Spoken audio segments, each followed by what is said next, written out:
I caught my wife unbuttoning my daughter's fiancé's shirt 3 days before the wedding. I was ready to kick the door down, ready to shatter his jaw and throw her out onto the street, but a cold hand clamped over my mouth from the shadows. I turned, expecting to see a security guard, but it was my daughter, Jasmine. She wasn't crying, she wasn't shaking. She looked at me with eyes that were terrifyingly dry and whispered, "Dad, stop." I already knew, and it is so much worse than you think. I am Clifford Robinson, 68 years old, and I have spent my entire life building things that are supposed to last. I started as a bricklayer in Detroit with nothing but callous hands and a back that refused to break. Over 40 years, I built a construction empire from the ground up. I know how to pour a foundation that can withstand an earthquake. I know how to spot a structural crack before the ceiling collapses. But as I stood in the hallway of my own $10 million mansion, clutching my chest, I realized I had built my own life on quicksand. My home, this sprawling estate of gray stone and imported marble, was never a home.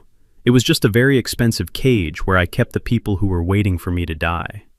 Before I tell you how I tore it all down, let me know where you are watching from in the comments below. Hit like and subscribe if you have ever realized that the people closest to you were the ones holding the knife. The engagement party was in full swing in the grand ballroom. The air smelled of expensive perfume, roast beef, and hypocrisy. There were 200 guests, most of whom I barely recognized. They were friends of my wife, Sylvia, or business associates of my future son-in-law, Blake.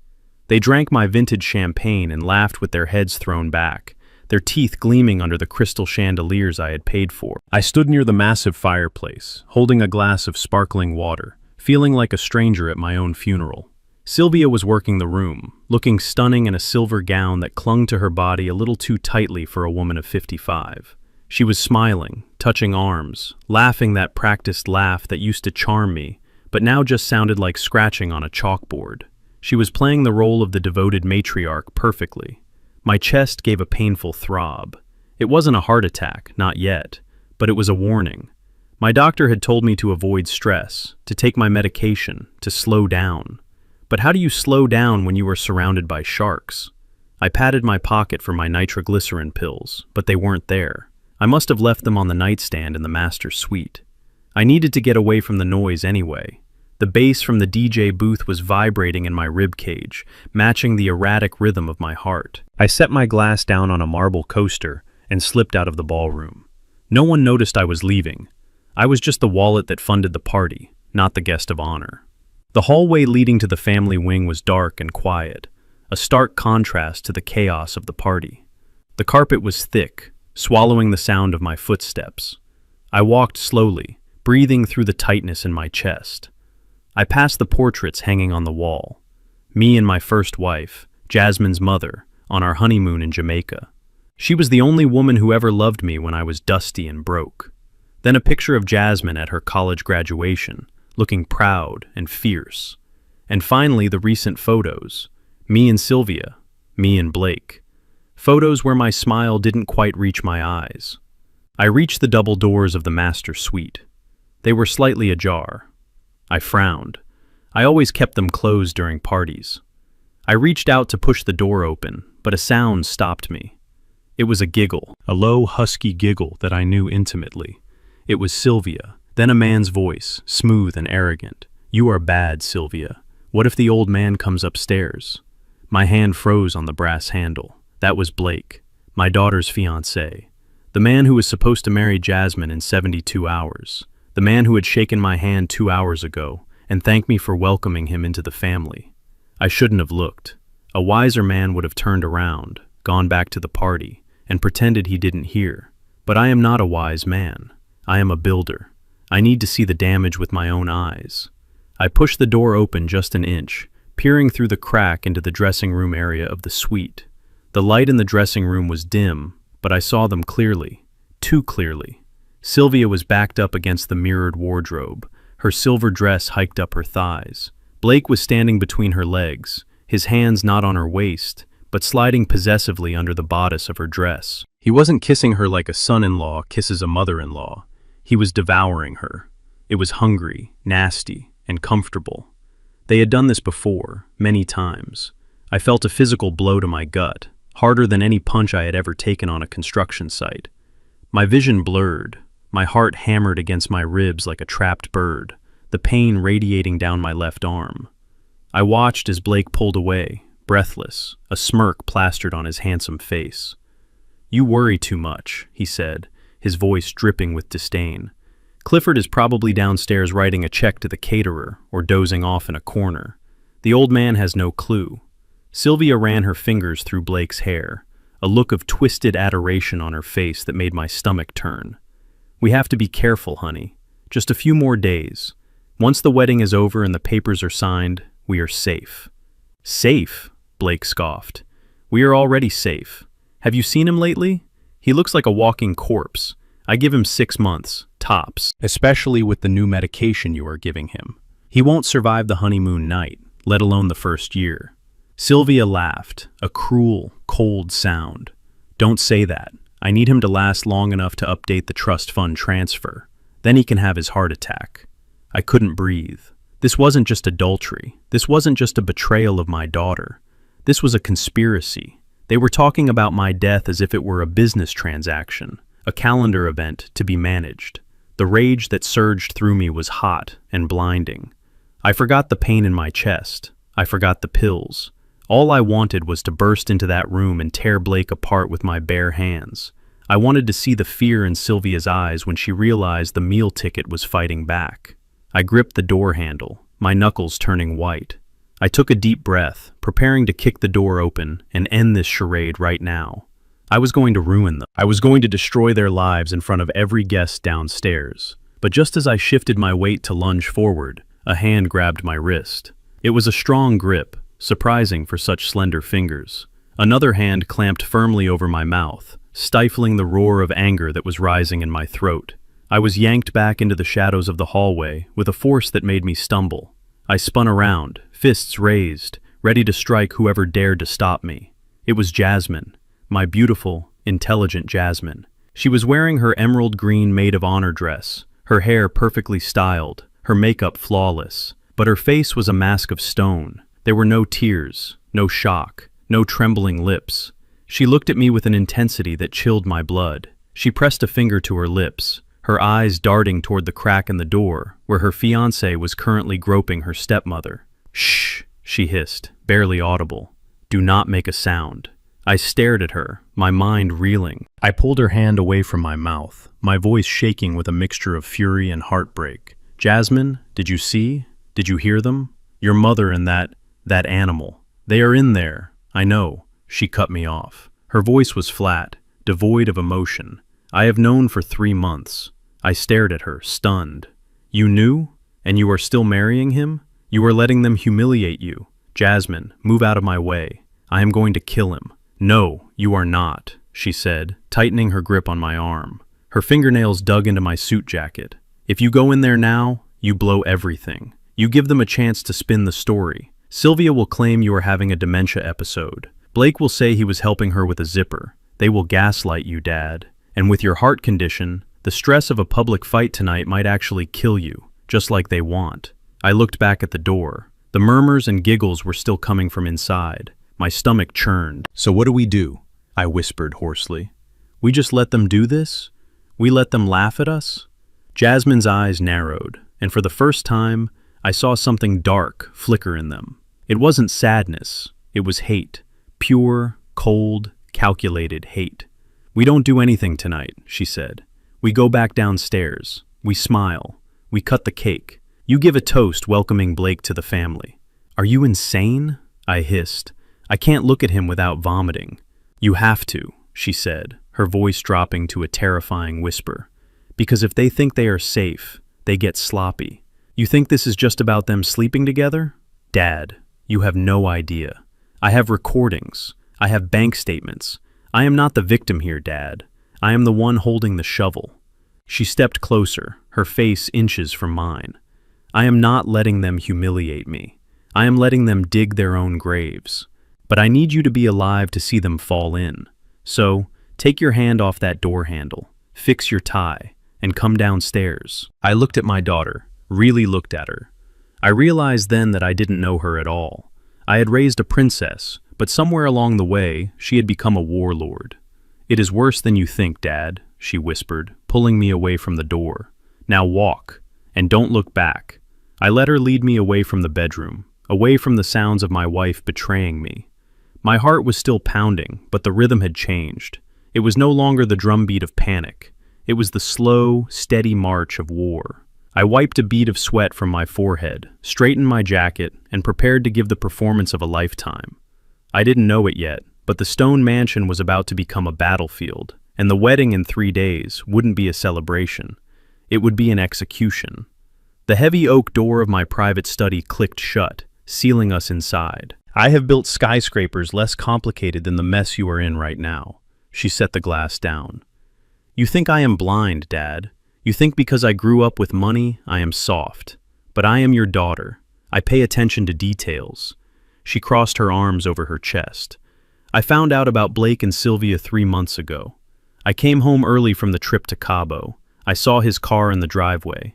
I saw them by the pool. My stomach churned. You saw them. And you stayed? You are still marrying him? It is not about love, Dad, she said, her voice dropping to a whisper. It is about leverage. Blake is broke.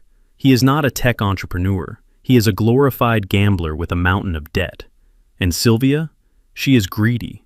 She knows the prenup you made her sign gives her nothing if she cheats. But if you die, she gets 1/3 of the estate. I felt the blood drain from my face. I sat down heavily in my leather armchair. So that is it. They are waiting for me to die. Jasmine nodded slowly. They are not just waiting. They are impatient. That is why I need this wedding to happen. I have a private investigator building a case. I need them to think they have won. I need Blake to sign the marriage license. Once he does, his debts become community property, but not mine. I have structured a holding company that absorbs his liabilities, and once I have the proof of their affair after the marriage, I can annul it on grounds of fraud, expose Sylvia for adultery, to void her claim on your estate, and we walk away clean. I looked at her, searching for the truth in her face. It sounded logical. It sounded like a business deal, but there was something missing. Where was the hurt? Where was the betrayal? She was talking about destroying 2 people's lives as if she were discussing a zoning permit. You are playing a dangerous game, girl, I said. You are letting a wolf into the henhouse hoping you can shoot him before he eats the chickens. I am the wolf, Dad, she said flatly. They are the sheep. I just need you to play your part. Go back out there, shake his hand, smile at Sylvia, be the proud father. If you show even a crack in the foundation, they will panic. And desperate people do dangerous things. I looked at my hands. They were rough, scarred from years of laying bricks. I had built this life to protect her, and now she was asking me to use it as a weapon. I didn't know if I believed her entirely. There was a hardness in her I had never seen before. Had I created this? Had my obsession with success taught her that winning was more important than dignity? Fine, I said, standing up. I will play your game. But if I smell even a whiff of a lie, Jasmine, I am burning this whole house down. She smiled, but it didn't reach her eyes. You won't have to. Now fix your face. It is showtime. Walking back into that party was the hardest thing I have ever done, and I have buried parents. I have buried a wife. But walking down that hallway, knowing I was returning to a room full of people who were either laughing at me or plotting my death, required a strength I wasn't sure I had left. The music hit me first, a loud, rhythmic thumping that seemed to mock the erratic beating of my own heart. I stepped into the ballroom, and the light from the crystal chandeliers assaulted my eyes. It was a sea of expensive tuxedos and designer gowns. Waiters moved through the crowd with silver trays of champagne and caviar. It was a scene of perfect, opulent happiness, and it made me want to vomit. I saw Sylvia immediately. She was near the center of the room, holding court with the mayor's wife. She threw her head back and laughed at something, her hand resting casually on the arm of a man she barely knew. She looked radiant, beautiful, and completely rotten. I remembered the first time I saw her, 15 years ago. She was a hostess at a charity gala. I thought she was the most elegant woman in the world. I didn't see the hunger in her eyes then. I only saw the smile.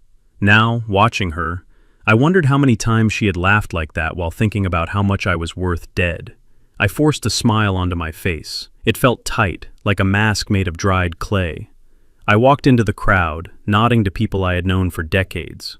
Clifford! "You look fantastic," shouted Tom, a real estate developer I had done business with in the 90s. I shook his hand. "Thanks, Tom. Just trying to keep up with the young ones." Liar. I felt like a corpse walking. Every handshake felt slimy. Every pat on the back felt like a knife being measured for my spine. I made my way toward the bar, needing something to wash the taste of bile from my mouth. And then I saw him. Blake was standing near the DJ booth, holding a glass of scotch. He was surrounded by his groomsmen, a pack of young, loud men who looked like they had never done a day of hard labor in their lives. Blake looked like a prince. Tall, blonde, with a jawline that could cut glass. He was laughing, looking around the room with an air of ownership. He wasn't looking at the guests. He was looking at the furniture, the art on the walls, the marble columns. He was appraising his inheritance. I felt a surge of rage so hot it nearly blinded me. I wanted to grab the nearest bottle and smash it over his head. I wanted to roar the truth until the windows shattered. But I heard Jasmine's voice in my head. "I am the wolf. They are the sheep." I took a deep breath, pushing the anger down into the pit of my stomach where it burned like acid. I walked straight toward him. Blake saw me coming. For a split second, I saw a flicker of fear in his eyes. Good. He wasn't as confident as he pretended to be. But he masked it quickly, replacing it with that charming, slick smile that had fooled me for a year. "Clifford," he boomed, stepping forward with his arms open. "The man of the hour. We were just talking about you." I bet you were, I thought, discussing my expiration date. I took his hand. His grip was firm, aggressive. He tried to squeeze my hand, a subtle power play. I squeezed back. I might be 68 with a bad heart, but I have hands that have bent steel rebar. I felt his knuckles grind together. His smile faltered just a fraction. "Good to see you, son," I said, the word tasting like ash in my mouth. "Enjoying the party?" "It is incredible, sir," he said, pulling his hand back and rubbing it discreetly against his pant leg. "You really outdid yourself. Sylvia has amazing taste." "Yes, she does," I said, holding his gaze. "She always knows exactly what she wants. And she usually gets it." He laughed, but it was a nervous sound. "That is very true." He stepped closer, invading my personal space. He placed a hand on my shoulder. It was heavy, too heavy. It wasn't a gesture of affection, it was a gesture of containment, like a handler calming a horse before leading it to the glue factory. "You know, Clifford," he said, lowering his voice so only I could hear. The music thumped around us, creating a bubble of privacy. "I really appreciate everything you were doing. Not just the money, but trusting me with Jasmine, and with the business.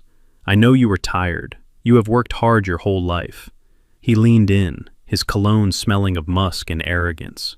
His eyes were ice blue, void of any warmth. "You deserve a rest," he whispered. "A long, permanent rest. Let us young people take the burden off your shoulders. We can handle it from here." My blood ran cold. It wasn't a threat I could report to the police. It was phrased as concern, but the menace in his tone was unmistakable. He was telling me that my time was up. He was telling me that he was the new king of the castle, and I was just the old ghost haunting the hallways. I looked at him, really looked at him. This wasn't just a gold digger. This was a predator, a man who enjoyed the kill as much as the feast. I looked across the room. Jasmine was standing by the entrance, watching us. Her face was unreadable. She gave a microscopic nod. Was she signaling me to stay calm, or was she signaling him? A terrible thought took root in my mind. What if Jasmine wasn't trapping them? What if that story in the study was just another layer of the lie? What if she was the one who sent him over here to taunt me, to push my blood pressure up, to trigger the heart attack they were all waiting for? I looked back at Blake. He patted my shoulder one last time, a hard, condescending slap. "Go sit down, Clifford," he said, smiling with his teeth. "You look a little pale. We wouldn't want you to miss the big day." He turned back to his friends, dismissing me as if I were a servant. I turned and walked away. My legs felt heavy, like I was wading through wet concrete. I needed to get out of this room. I needed air. But more than that, I needed the truth. Jasmine's story had holes in it. Blake's confidence was too high for a man who was being led into a trap. I made my way to the French doors that led to the terrace. The cool night air hit my face, but it didn't cool the fire in my veins. I looked back through the glass. I saw my wife. I saw my daughter. I saw my future son-in-law, 3 people who claimed to love me, and I realized, with a clarity that was both terrifying and liberating, that I was completely alone. I touched the pocket of my jacket. I felt the outline of my phone. I needed to make a call. Not to the police, not yet. I needed someone who knew how to dig through dirt without getting messy. I needed Harold. I pulled the phone out, my fingers trembling slightly. I dialed the number. "Pick up, Harold," I whispered, watching Blake laugh inside the ballroom. "Pick up, because I think I am the only one in this house who doesn't know the script to this play, and I have a feeling the final act involves my funeral." The last guest finally left at 2 in the morning. The heavy oak front door clicked shut, locking out the noise of the world, but locking me inside with the silence of the grave. The house smelled of stale champagne and dying flowers. The catering staff had cleared away the glasses and the plates, wiping down surfaces until they gleamed, erasing every trace of the celebration.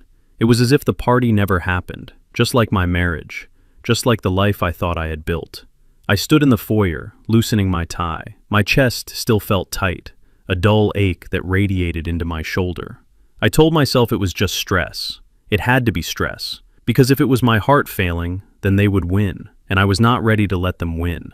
Upstairs, the house was quiet. Sylvia had gone to bed an hour ago, complaining of a migraine, a convenient excuse to avoid talking to me. Jasmine had left with Blake, probably to celebrate their successful performance as the happy couple.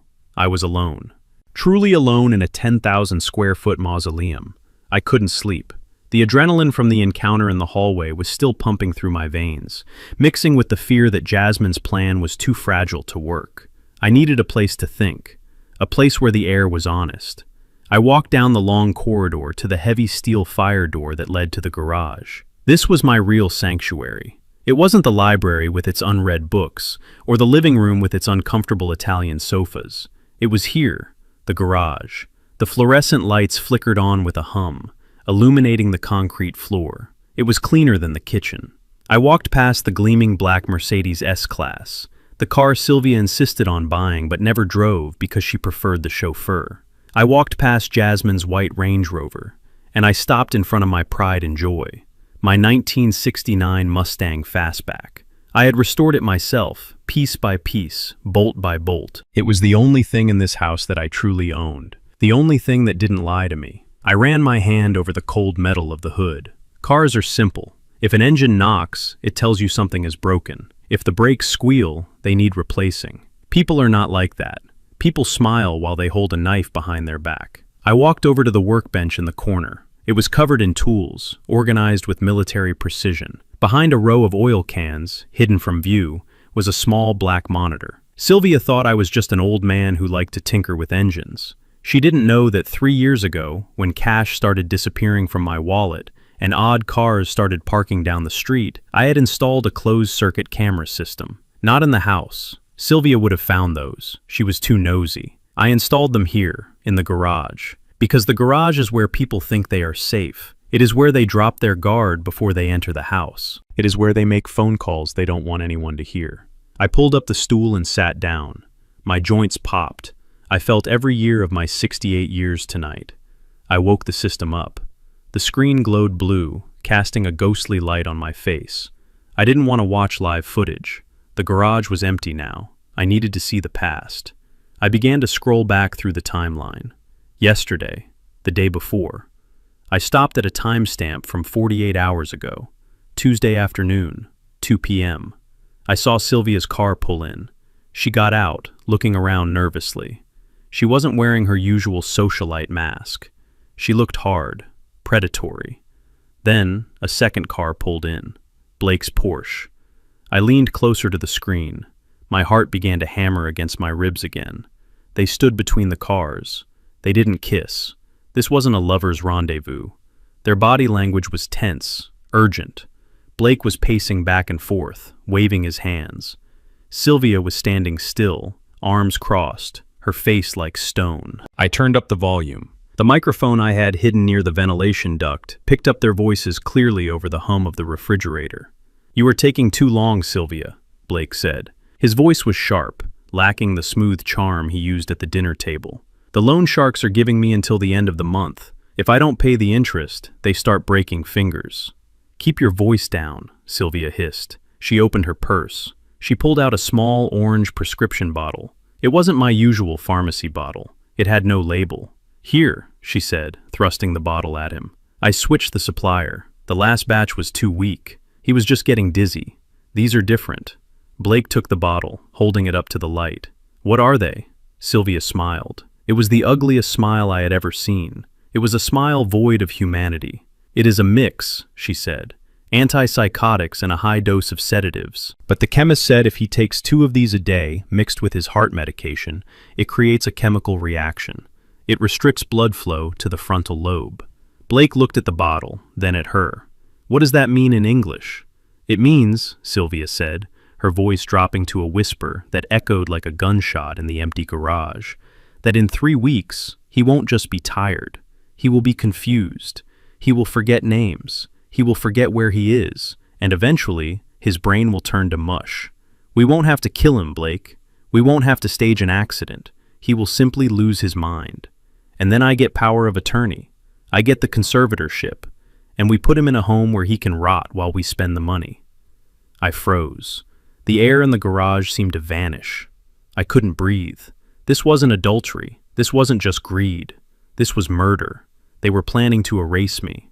They didn't want to stop my heart. They wanted to erase my mind. They wanted to turn me into a vegetable so they could pick my pockets while I sat in a wheelchair drooling on myself. I watched Blake pocket the pills. He laughed. "You are wicked, Sylvia. I love it. So when do we start?" "I started this morning," Sylvia said. "I put the first one in his vitamin case. He swallowed it with his orange juice. I felt a wave of nausea roll over me. I remembered breakfast. I remembered the orange juice tasting slightly bitter.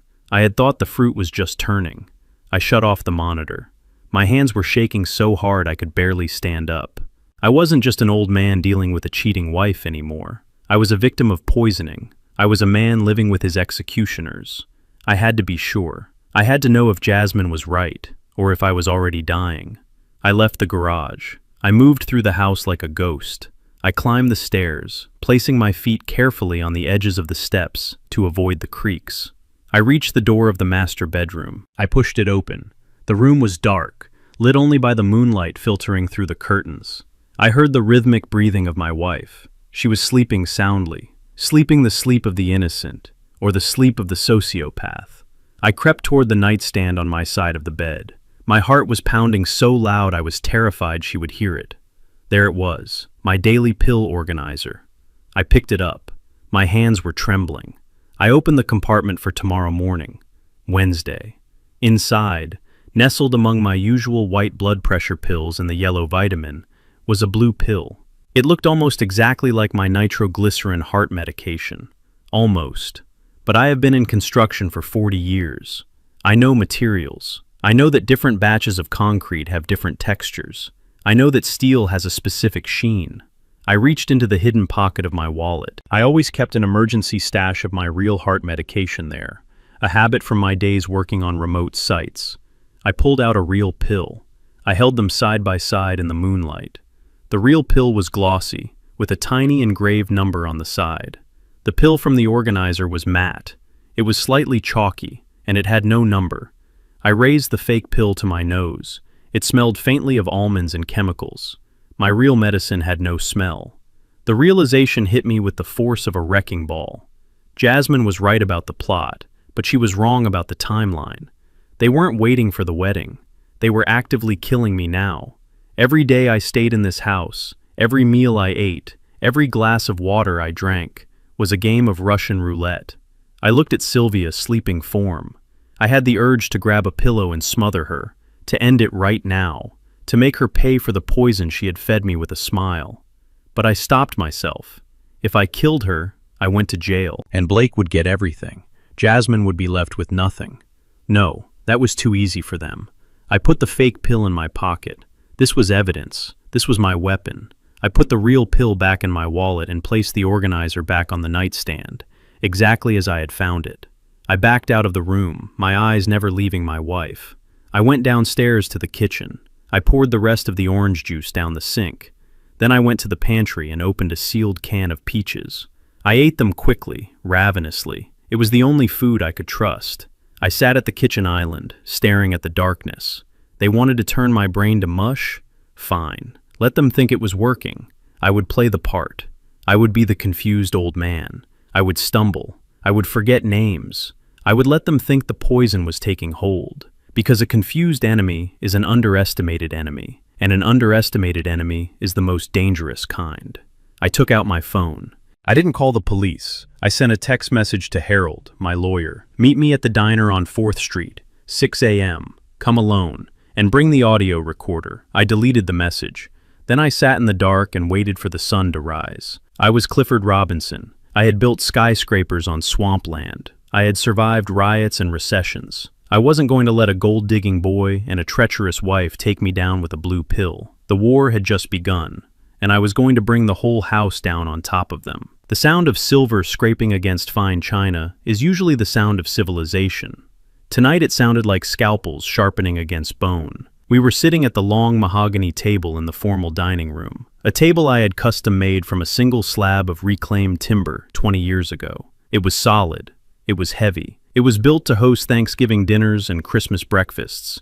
Now it felt like an autopsy slab. I sat at the head of the table. Sylvia was to my right. Blake was to my left. Jasmine was opposite me, the four corners of a collapsing structure. The air conditioner was humming, but the room felt stiflingly hot. Or maybe that was just the rage boiling under my skin. I looked down at my plate. The chef had prepared roast duck with a cherry reduction. It looked like a wound. I picked up my spoon to eat the soup. This was the moment. The curtain was rising on the second act of my performance. I let my hand tremble, not a lot, just enough to make the spoon rattle against the side of the bowl. Clink, clink, clink. I saw Sylvia's eyes dart toward my hand. She wasn't looking with concern. She was looking with clinical interest. She was checking to see if the poison was working. I lifted the spoon halfway to my mouth, then let my wrist go limp. The spoon fell. It hit the rim of the bowl with a loud clatter, sending a splash of pumpkin soup onto the pristine white tablecloth. "Oh, damn it," I muttered, my voice raspy and weak. I grabbed a napkin and dabbed ineffectually at the stain, making it worse. "I am sorry. My hand. It just gave out." Sylvia reached over and placed her hand on my arm. Her skin was cool. Her nails were painted a blood red. "Do not worry, darling. It is just a spill. You are tired. You have been working too hard on the wedding preparations." Blake took a sip of his wine, hiding a smirk behind the crystal glass. "Yeah, Clifford, you should really rest. Maybe you should go lie down before the main course." They wanted me gone. They wanted to talk strategy. But I wasn't going anywhere. I had a bomb to drop. I shook my head, pushing myself up in the chair with exaggerated effort. "No, I need to stay. I need to talk to you all, while I still have moments of clarity." The table went silent. Even the scraping of knives stopped. Jasmine looked up from her plate, her expression guarded. I looked at each of them. I let my eyes drift out of focus, then snap back, mimicking the symptoms of the drugs they thought I was taking. "This incident with the spoon," I said, gesturing to the mess, "and the dizziness I felt in the garage yesterday. It has made me think. The doctor said my heart is weak, but I think it is more than that. I feel my mind slipping, like sand through a sieve." Sylvia squeezed my arm. "Clifford, don't talk like that. You were just stressed." I pulled my arm away. "No, Sylvia, we have to be realistic. I built this family on reality, not dreams. And the reality is, I might not have much time left. Or worse, I might have time, but not my mind." I took a deep breath, preparing the lie that would expose their souls. "I have been thinking about the estate, about the money." I saw Blake lean forward. His hunger was so obvious it was pathetic. He looked like a dog waiting for a treat. "And I realized something," I continued. "Wealth is a burden. It is a heavy weight. I worked 80 hours a week for 40 years. I missed birthdays. I missed holidays. And look at me. I am broken. I don't want that for you." I looked at Jasmine. I wanted to see a flicker of panic. I wanted to see her realize what I was doing. So, I decided. Tomorrow morning, I am calling Harold. I am going to restructure the will. I paused for effect. The silence was absolute. You could hear a pin drop on the carpet. I am going to establish the Robinson Foundation for Inner City Youth. I am going to liquidate 90% of my assets. The properties, the stocks, the offshore accounts. It all goes to the foundation. I want to build schools. I want to build libraries. I want my legacy to be about giving back, not hoarding. I looked at them with a beatific, senile smile. "I will leave you the house, of course. and a small stipend, enough to live comfortably if you work. But the bulk of the fortune, it belongs to the world now. Crash. The sound came from my left. Blake had dropped his water glass. It shattered on the hardwood floor, sending shards of crystal and water everywhere. He didn't even look down. His face was pale, his mouth hanging open. "What?" he choked out. His voice was an octave higher than usual. "What did you just say?" Sylvia was gripping the edge of the table so hard her knuckles were white. Her face had drained of color, leaving her rouge standing out like clown makeup. "Clifford, you are not serious," she whispered. "You can't be serious. 90%? That is insane. You are not thinking clearly. This is the medication talking." I looked at her, widening my eyes in feigned innocence. "But Sylvia, you always said we should be more charitable. You organize all those galas. Don't you want to help the children?" "I don't give a damn about the children," she snapped, then caught herself. "I mean, of course I do, but to give away everything? Clifford, you have a daughter, you have a wife, you have a future son-in-law. You have responsibilities to this family first. It is for your own good," I said, my voice trembling. "Money destroys families. I want to save you from the curse of greed."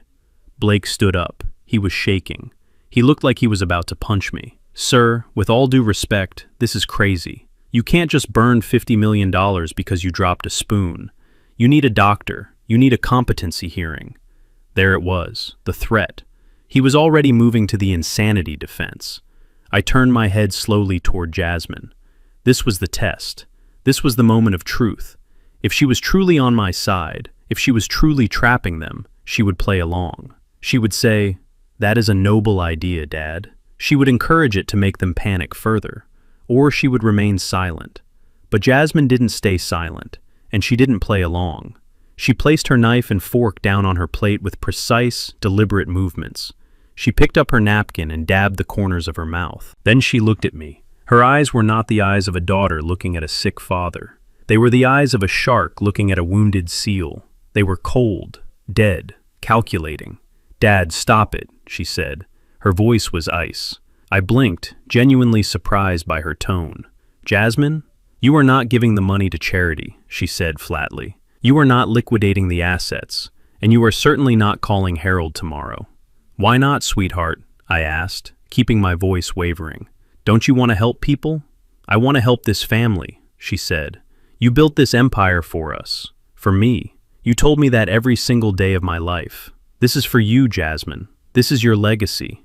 And now, because you are having a bad week, because you are feeling old, you want to throw it away?" She stood up. She looked tall, powerful, and terrifying. "You are not thinking clearly, Dad. Sylvia is right.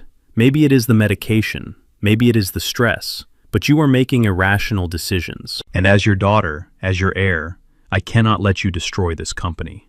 I felt a chill go down my spine that had nothing to do with the air conditioning. She wasn't defending me. She wasn't worried that I was being drugged. She had heard me say, "I feel my mind slipping," the exact symptom of the poison she knew they were feeding me. And she didn't care. She didn't say, "Stop taking the pills." She didn't say, "Let's go to the hospital." She used my confusion as a weapon to argue for the money. She was agreeing with Blake and Sylvia. She was validating their narrative that I was incompetent. I looked at the three of them. Sylvia, looking relieved that Jasmine was attacking me. Blake, nodding vigorously. And Jasmine, leading the charge. It wasn't a trap for them. It was a trap for me. Jasmine didn't want to save me from the predators. She just wanted to be the one who took the biggest bite of the carcass. She knew about the poison. She knew about the affair. And she was using all of it to maneuver herself into the position of power. She didn't care if I lived or died, as long as the money didn't go to charity. I slumped back in my chair. I didn't have to act anymore. The defeat I felt was real. "I see," I whispered. "I see where we stand." Jasmine leaned over the table, her hands resting on the wood. "We are going to finish this dinner," she commanded. "Then you are going to go upstairs and rest. You are going to take your medicine. And we are never going to discuss this charity nonsense again. Do you understand me, Dad?" I looked at the pill bottle in Sylvia's purse. I looked at the broken glass on the floor. I looked at my daughter. "I understand," I said softly. I understood perfectly. I was alone in a room with 3 killers. One wanted my heart to stop, one wanted my brain to rot, and the third one? She just wanted the check to clear before the body got cold. I picked up my spoon again. My hand wasn't shaking anymore. It was steady as a rock, because now I knew exactly what I had to do, and mercy was no longer on the menu. I stared at the glowing screen of my burner phone until my eyes burned. The email from the private toxicology lab was short, clinical, and absolutely terrifying. I was sitting in my truck, parked 3 blocks away from my own house, huddled in the darkness like a criminal. But I wasn't the criminal. I was the target. I had sent the sample of the blue pill via courier yesterday morning under a false name. The report confirmed my worst fears, but it also revealed a level of sophistication I didn't think Sylvia possessed. The pill wasn't just a sedative. It was a cocktail of scopolamine and high-grade antipsychotics. The lab technician had added a note at the bottom. This combination is often referred to as a chemical lobotomy. Continued use will result in permanent cognitive decline, memory loss, and high suggestibility. I let the phone drop into my lap. My hands were shaking, not from fear, but from a cold, hard rage that started in my gut and spread to my fingertips. They weren't just trying to kill me. Death would have been too kind. They were trying to erase me. They wanted to turn Clifford Robinson, the man who built skyscrapers and reshaped the Detroit skyline, into a drooling, obedient vegetable. They wanted me alive enough to sign checks, but too broken to know what I was signing. I thought about the last few weeks, the fog in my brain, the moments where I couldn't remember where I put my keys. I had thought it was age. I had thought it was stress, but it was them. Every morning, with a smile and a kiss, Sylvia had been feeding me poison, and my daughter, my own flesh and blood, knew about it. She knew they were melting my brain, and she was only concerned with securing the inheritance before the melting was complete. I started the engine of my truck. The rumble of the V8 gave me a moment of comfort. It was a real sound, a mechanical sound. I understood machines. I didn't understand monsters. I put the truck in gear and drove toward the city. I had a meeting to attend, and for the first time in my life, I was terrified of what my lawyer was going to tell me. I met Harold at a diner on 4th Street. It was the kind of place with sticky vinyl seats and coffee that tasted like battery acid. It was the kind of place where men in work boots ate breakfast before a 12-hour shift. I used to be one of those men. Now, I was a multi-millionaire hiding from his family in a booth in the back corner. Harold Stein was already there. He was wearing a rumpled suit and a tie that had seen better days. He looked tired. Harold had been my lawyer for 30 years. We had fought unions together. We had fought city zoning boards. We had fought frivolous lawsuits. But when I slid into the booth opposite him, I saw a look in his eyes I had never seen before. It was pity. He didn't say hello. He didn't ask how I was. He simply slid a thick manila envelope across the table. It sat between us like a loaded gun. "You were right, Cliff," Harold said, his voice low and gravelly. "I had my investigator pull the court filings from the county clerk this morning. They were sealed, but we have friends in low places." I looked at the envelope. "What is it, Harold? Divorce papers?" Harold shook his head slowly. "I wish it were divorce papers. If she filed for divorce, we could fight. We could drag it out for years. We could hide assets. This is much worse." He tapped the envelope with a stained fingernail. "This is a petition for an emergency conservatorship." I stared at him. I knew that word. I had seen it on the news with celebrity breakdowns, but I didn't understand how it applied to me. "Explain it to me," I said. "Like I am a bricklayer." Harold leaned in. "Sylvia has filed a motion claiming that you are suffering from rapid onset dementia and paranoid delusions. She has affidavits from 2 doctors. One is her cosmetic surgeon, and the other is a psychiatrist on her payroll who claims he evaluated you remotely. They are painting a picture of a man who is a danger to himself and his estate." He took a sip of his coffee, grimacing. "If the judge grants this, Cliff, you lose everything. Not just the money. You lose your rights. You can't hire a lawyer. You can't access your bank accounts. You can't drive a car. You can't even choose where you live. Sylvia becomes your legal guardian. She becomes the trustee of your life. She can put you in a facility, medicate you however she sees fit, and liquidate your assets to pay for your care." I felt the blood drain from my face. This was the master plan. This was why Blake had taunted me. This was why Jasmine had pushed me. They don't just want the money, I whispered. They want control. Harold nodded. It is the perfect crime. If you die, there is an autopsy. There are questions. But if you simply go crazy, that is a tragedy. A private family matter. Sylvia gets to play the grieving, devoted wife who is forced to take control of the family empire. And she gets to spend your money while you sit in a padded room wondering what day it is. I slammed my fist on the table. The silverware rattled. The waitress looked over, annoyed. I am not crazy, Harold, I hissed. I am the sanest man in this city. We go to the judge. We show him the toxicology report. We show him the video of them plotting. Harold held up a hand. We will, but we have a problem. The hearing is scheduled for Monday morning, the day after the wedding. I froze. Monday. That is the timeline, Harold said. They need one thing to seal the deal. The petition claims you are violent. They claim your dementia manifests in aggressive outbursts. To get an emergency order granted over the weekend, or to have you committed immediately, they need proof. They need a public incident. He looked me dead in the eye. They are going to provoke you, Cliff, at the wedding. They are going to push every button you have. They are going to insult you. They might even physically assault you. They want you to snap. They want you to throw a punch. They want you to scream. Because the moment you lose your temper in front of 200 witnesses, the police will be called. But not to arrest you for assault. They will be called to transport a mentally unstable elderly man to a psychiatric hold. I sat back against the vinyl seat. The pieces of the puzzle slammed into place. The incident in the garage, the spoon at dinner, Blake's arrogance, Jasmine's coldness. It was all a script. They were poking the bear, waiting for the bear to roar so they could shoot it. If I punch Blake, I go to the asylum, I said. Harold nodded. If you scream at Sylvia, you go to the asylum. If you try to drag Jasmine off the altar, you go to the asylum. The police report will be the final nail in your coffin. Sylvia will hand it to the judge and say, "See, I told you he was dangerous, and you will never walk free again." I felt a cold sweat break out on my forehead. I had spent my life fighting. When someone pushed me, I pushed back harder. That was the Detroit way. That was the Robinson way. Now, my own instinct for survival was being used as a weapon against me. So what do? I asked. Do I just sit there and let them win? No, Harold said. You do the hardest thing a man like you can do. You do nothing. He reached into his briefcase and pulled out a small, high-tech earpiece. You wear this.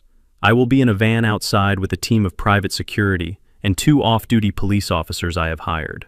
We are going to record everything, but you have to give us the evidence. You have to let them think their plan is working. You have to be the confused, docile old man, right up until the moment the trap snaps shut on them. I looked at the tiny black device. It felt light in my hand, but I knew it carried the weight of my life. I have to act, I said. Harold nodded. You have to give the performance of your life, Cliff. You have to let them humiliate you. You have to let them mock you. You have to take it. Because if you crack, even for a second, Sylvia wins. And you will spend the rest of your life staring at a wall. I thought about the wedding, the guests, the speeches, the lies. I thought about seeing Blake kiss my daughter. I thought about Sylvia playing the blushing mother of the bride. I clenched my jaw so hard my teeth ached. I can do it, I said. I will be a stone. Harold signaled for the check. Good, because this isn't a wedding anymore, Cliff. It is a sting operation, and you are the bait. I walked out of the diner into the gray morning light. The city was waking up. People were going to work, oblivious to the war being fought in their midst. I got back into my truck. I looked at my hands. They were big, scarred hands. Hands that could crush a throat or lay a brick. For the next 48 hours, I had to keep these hands in my pockets. I had to swallow my pride. I had to let them think they had broken the stallion. I drove back toward the stone mansion. I wasn't going home. I was going back to the stage. And when the curtain fell, only one of us was going to be left standing. They wanted a crazy old man. I would give them a crazy old man. But they were going to learn the hard way that just because the lion is quiet doesn't mean he has lost his teeth. It just means he is waiting for you to put your head in his mouth. Saturday morning arrived with a gray, heavy sky that matched the weight in my stomach. The house was already buzzing with activity for the wedding, which was now only 48 hours away. Florists were carrying in massive arrangements of white lilies that smelled like a funeral home. Caterers were setting up tents in the backyard. Amidst this chaos, I was fighting a battle for my own sanity inside the walls of my own home. Harold had told me to expect provocation, but knowing it is coming does not make it easier to endure. The psychological warfare began before I even finished my first cup of coffee. I am a creature of habit. For 40 years, I have followed the same routine. I wake up at 6. I shower. I dress. I put my wallet, keys, and phone on the mahogany dresser by the door. I am a builder. Precision is my life.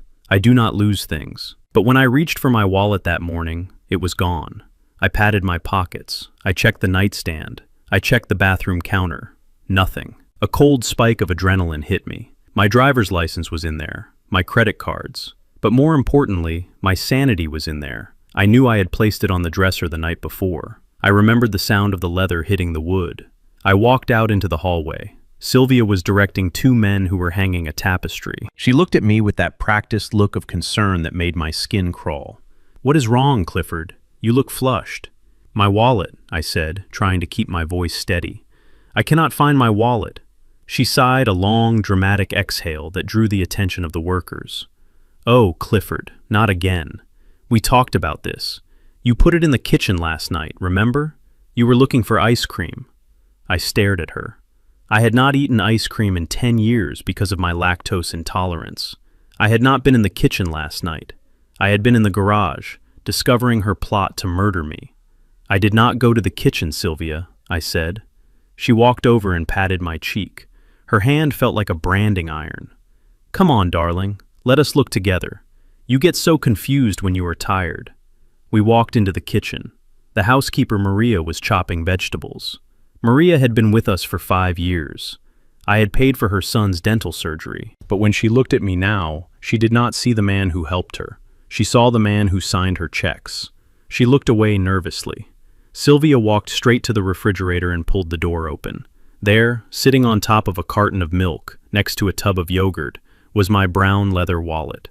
"See?" Sylvia said, holding it up like a trophy. "You left it here when you were getting milk. Just like you left your keys in the laundry basket yesterday." I looked at the wallet. It was cold to the touch. The leather was stiff from the chill. I knew I had not put it there. I knew it with every fiber of my being. But as I stood there with the housekeeper watching and the florists passing by in the hallway, I felt the walls closing in. This was how they did it. They moved my things while I slept. They planted evidence of my decline. And then they acted as the benevolent caretakers. If I argued, if I screamed that she was a liar, I would look paranoid. I would look exactly like the angry dementia patient she described in her court petition. I forced my hand to stop shaking. I took the wallet. The cold leather burned my fingers. I must have forgotten, I stammered, playing my part. "I don't remember doing that." Sylvia smiled, a shark showing its teeth. "It is okay, darling. That is why I am here, to remember things for you." I walked away feeling a nausea that had nothing to do with my heart. They were stripping me of my reality. They were rewriting my history one misplaced object at a time. I decided to go to the library. I needed to get away from her eyes. I needed to be alone. I walked toward the grand staircase. The stairs were made of imported Italian marble, sleek, polished, and dangerous. I was halfway down the stairs holding the railing when I heard footsteps behind me. Fast. Heavy. It was Blake. He was jogging down the stairs whistling a tune. He looked vibrant and healthy, a stark contrast to the old man clinging to the banister. "Morning, Dad," he called out. His voice boomed in the acoustic space of the foyer. I tightened my grip on the railing. "Good morning, Blake." He came up beside me. He didn't pass me. He stayed right at my shoulder, invading my space. He smelled of expensive cologne and aggression. "You know, you really should use the elevator," he said, lowering his voice so only I could hear. "Stairs are dangerous for men in your condition. One slip and snap. A broken hip is a death sentence at your age, Clifford." I kept my eyes forward. "I am fine, Blake," he laughed. "Are you? You look shaky. Let me help you." He reached out. I thought he was going to take my arm. Instead, his foot shot out. Subtle. Quick. He hooked his polished dress shoe behind my ankle just as I was taking a step. My foot caught. My balance shifted. Gravity took hold. For a terrifying second, I was weightless. I saw the marble floor rushing up to meet me. I saw my own death in the hard gray stone. I flailed my arms, gasping for air, but I didn't hit the floor. A hand clamped onto my upper arm. It wasn't a saving grip. It was a vice. Blake's fingers dug into my bicep, finding the space between the muscle and the bone, and squeezing with sadistic force. The pain was blinding. It radiated up to my neck and down to my fingertips. He yanked me back so hard my head snapped. "Whoa there," he shouted. His voice was suddenly loud, theatrical. "Dad, watch out!" He pulled me upright, but he didn't let go. He kept digging his thumb into my bruise, inflicting pain while pretending to support me. I gasped, trying to find my footing. My heart was hammering a frantic rhythm against my ribs. "Dad, are you okay?" Blake yelled again, looking around to make sure he had an audience. "Sylvia! Jasmine! Come quick! Dad almost fell!" He leaned in close to my ear, his breath hot on my skin. "You clumsy old fool," he whispered. "Next time, I won't catch you. Next time, I will push." I stood there trembling. The physical pain in my arm was intense, but the rage in my chest was an inferno. I wanted to turn around and drive my fist into his perfect, smiling face. I wanted to shatter his teeth. I wanted to throw him over the railing and watch him break on the marble below. My right hand balled into a fist. My muscles tensed. I was a bricklayer. I still had power in these shoulders. I could hurt him. I could make him pay. I drew my arm back, ready to strike, and then I saw it. High up in the corner of the foyer ceiling, a tiny red light blinked. It was one of the security cameras Sylvia had installed last month. She said it was for burglars. Now I knew it was for me. If I hit him, if I struck my future son-in-law on the eve of his wedding, it would be on tape. They would have the perfect evidence. Exhibit A, the violent, unprovoked attack by Mr. Robinson. Harold's voice echoed in my head. "If you snap, Sylvia wins. You will never walk free again." I froze. My fist hovered in the air inches from his ribs. Blake saw it. He smirked. He knew I saw the camera. He was daring me. "Do it, old man. Do it and give me the keys to the kingdom." I looked at his face, the face of a man who thought he had checkmated me. I slowly unclenched my fist. I forced my fingers to open. I forced the rage down into the pit of my stomach, where it burned like swallowed acid. I sagged against the railing, making myself look smaller, weaker. "Thank you," I wheezed. My voice sounded broken even to my own ears. "Thank you, Blake. I tripped. My legs just gave out." Sylvia came running from the living room, Jasmine trailing behind her. "Oh my God!" Sylvia shrieked. "Is he hurt?" "He is fine," Blake said, putting on his hero face. "He stumbled. I caught him just in time." "He is getting worse, Sylvia. He can barely walk now." Jasmine looked at me. Her expression was unreadable. She looked at Blake's hand still gripping my arm. She saw the white knuckles. She knew he was hurting me. She said nothing. "Let us get him to the couch," Blake said. He hoisted me up, treating me like a sack of laundry. I let them lead me to the living room. I let them fuss over me. I let Sylvia bring me a glass of water with trembling hands. I sat there, surrounded by my enemies, feeling the bruise forming on my arm. But inside, my mind was clear, cold, sharp. They thought I was broken. They thought I was afraid. They were wrong. I hadn't refrained from hitting Blake because I was weak. I had refrained because I was waiting. I looked at the camera in the corner. Keep recording, I thought. Record everything. Because tomorrow when the truth comes out, that camera isn't going to be your witness. It is going to be your judge, and I will be the executioner. Sunday afternoon arrived, wrapped in a shroud of tension that was so thick I could taste it on my tongue. Sylvia had invited 3 of the most influential board members of the City Art Museum for high tea. This was her arena. She was trying to secure a chairmanship that would cement her status as the queen of high society. She needed to look perfect. She needed her house to look perfect. And she needed her husband to be a silent, elegant prop in the background. I sat in the wingback chair in the formal living room, wearing a charcoal gray suit that Sylvia had picked out. My hands were folded in my lap. To the outside world, I looked like a distinguished retired tycoon. But underneath the expensive Italian wool trousers, I was rigged for a demolition job. I was about to destroy the last shred of my dignity to save my life. I had spent the morning preparing. I had found an old hydration pack from my hiking days in the back of the closet. I filled it with warm water and mixed in a little yellow food coloring and a splash of vinegar for the smell. I taped the tube down my leg, securing the valve near my pocket. It was a crude device, a builder's solution, but it was the only weapon I had left. The guests arrived. Mrs. Vanderhoven and her 2 poodles, Mr. Sterling, the investment banker, and Mrs. Gable, the gossip columnist. They sat on the silk sofas sipping Earl Grey tea and nibbling on cucumber sandwiches. Sylvia was holding court, laughing that tinkling glass laugh of hers. "Clifford is doing much better today," Sylvia lied, patting my knee. "He has his good days and his bad days, but we are managing. We are so blessed to have the resources to care for him at home." Mrs. Vanderhoven peered at me over her spectacles. "It is so noble of you, Sylvia. Most women would have sent him to a facility by now." I stared blankly ahead, focusing on a spot on the wall. Inside, my heart was hammering against my ribs. This was it, the point of no return. If I did this, there was no going back. I would be the crazy old man forever in their eyes. But if I didn't do it, Sylvia would keep feeding me poison until I really was gone. I waited for a lull in the conversation. It came when Mr. Sterling asked about the upcoming charity gala. I stood up. My movement was abrupt, jerky. Sylvia looked up, her smile faltering slightly. "Clifford, darling, where are you going? Do you need to use the restroom?" I looked at her. I let my jaw go slack. I widened my eyes, mimicking the look of absolute confusion I had seen in my own father's eyes before he passed. I don't know," I mumbled. "The birds. Where are the birds?" Sylvia's face tightened. "Sit down, Clifford. We can look for the birds later."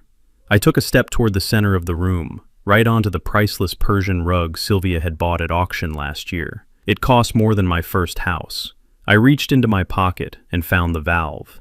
I need to go," I said, my voice rising in panic. "Then go to the bathroom, darling," Sylvia hissed through her teeth, her eyes darting to her guests. I released the valve. The warm liquid flooded down my leg, soaking the gray wool of my trousers instantly. It pooled around my expensive leather shoes and began to spread onto the intricate patterns of the rug. The smell of vinegar and stale water hit the air, sharp and undeniable. I stood there looking down at the spreading dark stain. I let out a whimper, a sound of pure, pathetic helplessness. "Oh no," I whispered. "Oh no. It is raining inside." The silence in the room was absolute. It was a vacuum that sucked the air out of everyone's lungs. Mrs. Vanderhoven gasped, covering her mouth with a lace handkerchief. Mr. Sterling looked away, embarrassed. Mrs. Gable stared her eyes wide, memorizing every detail for her next column. Sylvia froze. For 3 seconds she just stared at the puddle. I saw the vein in her forehead pulse. I saw the mask of the perfect hostess crack and shatter. She wasn't looking at a sick husband. She was looking at a ruined rug and a ruined reputation. "Oh my God," Sylvia shrieked. "Clifford, what have you done?" She jumped up, knocking over the teapot. Hot tea splashed onto the table, but no one noticed. All eyes were on me and the dark stain spreading across the floor. I started to cry. Fake sobbing tears that I forced out of my eyes through sheer will. "I am sorry," I wailed, wiping my nose on my sleeve. "I am sorry, Mommy. I didn't mean to." Calling her Mommy was the final touch. It infantilized me completely. It confirmed to everyone in that room that Clifford Robinson, the titan of industry, was gone. There was only a shell left. "Maria!" Sylvia screamed, her voice shrill and ugly. "Maria! Get towels! Get him out of here!" The guests stood up hurriedly, gathering their purses. "We should go," Mrs. Vanderhoven said, her voice dripping with pity and disgust. "You have your hands full, Sylvia. We will call you."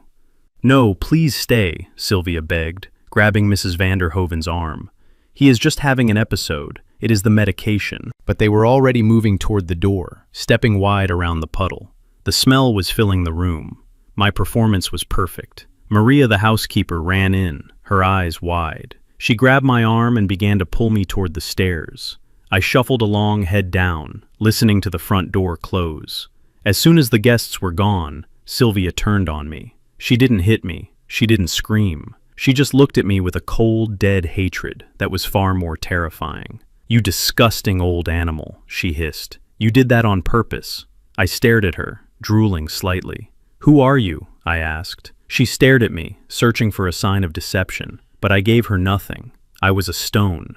Get him upstairs, she spat at Maria. Clean him up, and lock his door. If he comes out again before the wedding, I will fire you. I let Maria lead me away. As I climbed the stairs, I heard Sylvia kicking the furniture downstairs, screaming into the empty room. I had lost my dignity, yes, but I had won the narrative. Now she wasn't guarding a prisoner, she was babysitting a vegetable. And people get sloppy around vegetables. 2 hours later, I was sitting in the corner of my bedroom, wearing a pair of sweatpants and an old t-shirt. The door was unlocked.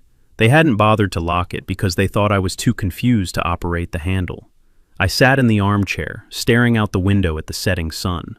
I kept my body still, my face slack, but my ears were tuned to the frequency of a predator. They were in the hallway, Sylvia, Jasmine, and Blake. They weren't whispering anymore. Before the incident in the living room, they would huddle in corners. Now they stood right outside my open door, speaking in full volume. Why whisper when the only witness is a senile old man who wets himself? It is disgusting, Sylvia said. Did you smell it? I had to throw the rug out. $10,000, Jasmine. Ruined. He can't stay here, Jasmine said. Her voice was pragmatic, cold. Not for the wedding. We can't have him peeing on the altar, Mom. It is a liability. I agree, Blake chimed in. Look, we got the medical report from the incident today, right? Maria saw it. The guests saw it. That is enough for the emergency order. We call the judge tomorrow morning. We tell him Clifford Robinson is a biohazard. We get him committed by Tuesday afternoon. Tuesday afternoon. That was the deadline. I had less than 48 hours. What about the transfer? Sylvia asked. The notary is coming Monday morning. Can he sign the papers if he is... like this? Blake laughed. He can hold a pen, Sylvia. We just guide his hand. As long as the signature matches closely enough, the bank won't care. They just want the fees. Once the assets are transferred to the joint account, we put him in the van and drive him to Shady Acres. Or the glue factory. I don't care. They laughed. All three of them. A cruel bonding moment over the destruction of the man who fed them. I sat there watching a bird fly past the window. I didn't blink. I didn't react. I let their insults wash over me. Their arrogance was their weakness. They were so sure of their victory that they were handing me the ammunition I needed to shoot them down. Jasmine and Sylvia walked down the hall, their heels clicking on the hardwood. But Blake stayed behind. He walked into my room. He didn't knock. You don't knock for a dog. He walked over to where I was sitting. He had a glass of scotch in his hand. He looked at me with a mixture of pity and contempt. Look at you, he said, taking a sip. The great Clifford Robinson, sitting in your diaper, staring at the sun. It is almost sad. Almost. I didn't move. I kept my breathing shallow. His phone rang. He pulled it out of his pocket. He looked at the screen, and his face changed. The arrogance vanished, replaced by a sharp, panicked fear. He walked over to the window, turning his back to me. He thought I was gone. He thought I was furniture. He answered the phone. Yeah, Rocco. I know what time it is. He paused, listening to the person on the other end. No, don't come to the house. Are you crazy? There are security guards everywhere. Listen to me. I have the money. It is done. I slowly, very slowly, moved my hand to my chest pocket. Inside was the digital recorder Harold had given me. It was small, sleek, and powerful. I pressed the record button. A tiny vibration told me it was live. Blake was pacing now, running his hand through his hair. 2 million. Yes, I know the number. I will have it Tuesday. We are doing the transfer Monday morning. The old man is signing the trust over to the holding company. As soon as the funds clear, I will wire you. He listened again. No, there won't be a problem. He is a vegetable, Rocco. His brain is cooked. I could put a crayon in his hand and he would sign his death warrant. Just call off your dogs. If I see one of your guys at the wedding, I swear. He stopped listening to a threat. Okay. Tuesday. 2 million plus the VIG. You will get it. Just give me 48 hours. He hung up the phone. He let out a long, shaky breath. He took a massive gulp of scotch, draining the glass. He turned around and looked at me. You better sign those papers tomorrow, old man, he whispered to me, because if you don't, my legs get broken. And if my legs get broken, I am going to make sure you stop breathing before I go down. He walked out of the room, slamming the door behind him. I sat there in the silence. I reached into my pocket and pressed the stop button. I had it. I had the confession. I had the motive. I had the proof that he was coercing me for criminal debts. I looked down at my hands. They were steady. They thought I was a puddle on the floor. They thought I was a decaying relic. But as I sat there in the twilight, I felt stronger than I had in 20 years. The water from the hydration pack had dried, but the fire in my belly was raging. They wanted a signature. Oh, I would give them a signature. But it wasn't going to be on a check. It was going to be on a police statement. I stood up and walked to the mirror. I looked at the old man staring back at me. Gray hair, wrinkled skin, sad eyes. "Good job, Cliff," I whispered to my reflection. "You make a very convincing victim. Now let us show them what a survivor looks like." I hid the recorder in the hollow leg of the armchair. Tomorrow was the notary. Tomorrow was the signing. And tomorrow, Clifford Robinson was going to wake up. The sun had gone down hours ago, leaving the stone mansion wrapped in a suffocating darkness. It was Sunday night, the night before the transfer, the night before they planned to sign my life away. I was sitting on the edge of the bed in the master suite. My arms hung limp at my sides, my head lolled forward. To the casual observer, I was a man whose batteries had run out, a shell, a husk. Sylvia was in the room with me. She was preparing me for bed. It is a strange and terrible thing to have the person who is plotting your demise unbutton your shirt. Her hands were efficient but cold. She stripped the shirt from my back, not with the tenderness of a wife, but with the annoyance of a nurse finishing a double shift. She tossed my shirt into the hamper with a sigh of exhaustion. "You are heavy, Clifford," she muttered, pulling my arm through the sleeve of my pajamas. "You are dead weight. Do you know how hard it is to take care of you?" I said nothing. I let a little drool escape the corner of my mouth. I let my eyes drift around the room, unable to focus on her face. This was the hardest part of the performance, the surrender of dignity. But I needed her close. I needed her guard to be completely down, because I was about to whisper a poison into her ear that was far more deadly than the pills she had been feeding me. I knew Sylvia better than she knew herself. I knew she was greedy, yes. But her greed was driven by a deep-seated insecurity. She was terrified of aging. She was terrified of being replaced. She spent thousands a month on creams and treatments to keep time at bay. And she had a secret. Hidden behind the large vanity mirror in her dressing room was a wall safe. Not the main safe in the library that we shared. A private safe. She thought I didn't know about it. She thought the contractor she hired 10 years ago to install it had kept his mouth shut. But I am a builder. I know every hollow space in this house. I knew she kept her emergency cash there, her diamonds, the things she planned to take if she ever decided to leave me. And tonight, I was going to use that secret to tear her alliance apart. Sylvia pushed me back onto the pillows. "There, now go to sleep. Tomorrow is a big day. You need to be rested so you can hold a pen." She turned to walk away toward her dressing room. She was already mentally spending the money she would steal tomorrow. I made a sound, a low guttural moan. Sylvia stopped. "What is it now, Clifford?" I lifted a trembling hand, pointing vaguely toward the wall where her dressing room was. "The key," I mumbled. My voice was thick, slurpy. "The gold key." Sylvia froze. Her back went rigid. She turned around slowly. Her eyes were narrow, suspicious. "What did you say?" she asked, stepping back toward the bed. I rolled my head on the pillow, looking up at her with wide, confused eyes. "Jasmine," I whispered. "Jasmine took the gold key. From your purse." Sylvia's face lost its color. She leaned over me, her hands gripping the duvet. "What key, Clifford? What are you talking about?" "The key to the mirror," I said. "The secret place, behind the glass."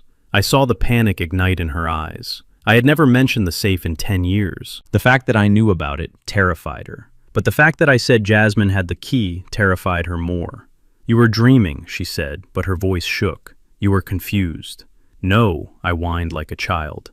"I saw them. In the hallway. Jasmine gave it to him. She gave it to Blake." I paused, letting the words sink in. I watched her process the information. Jasmine and Blake, her stepdaughter and her lover. She said you wouldn't notice.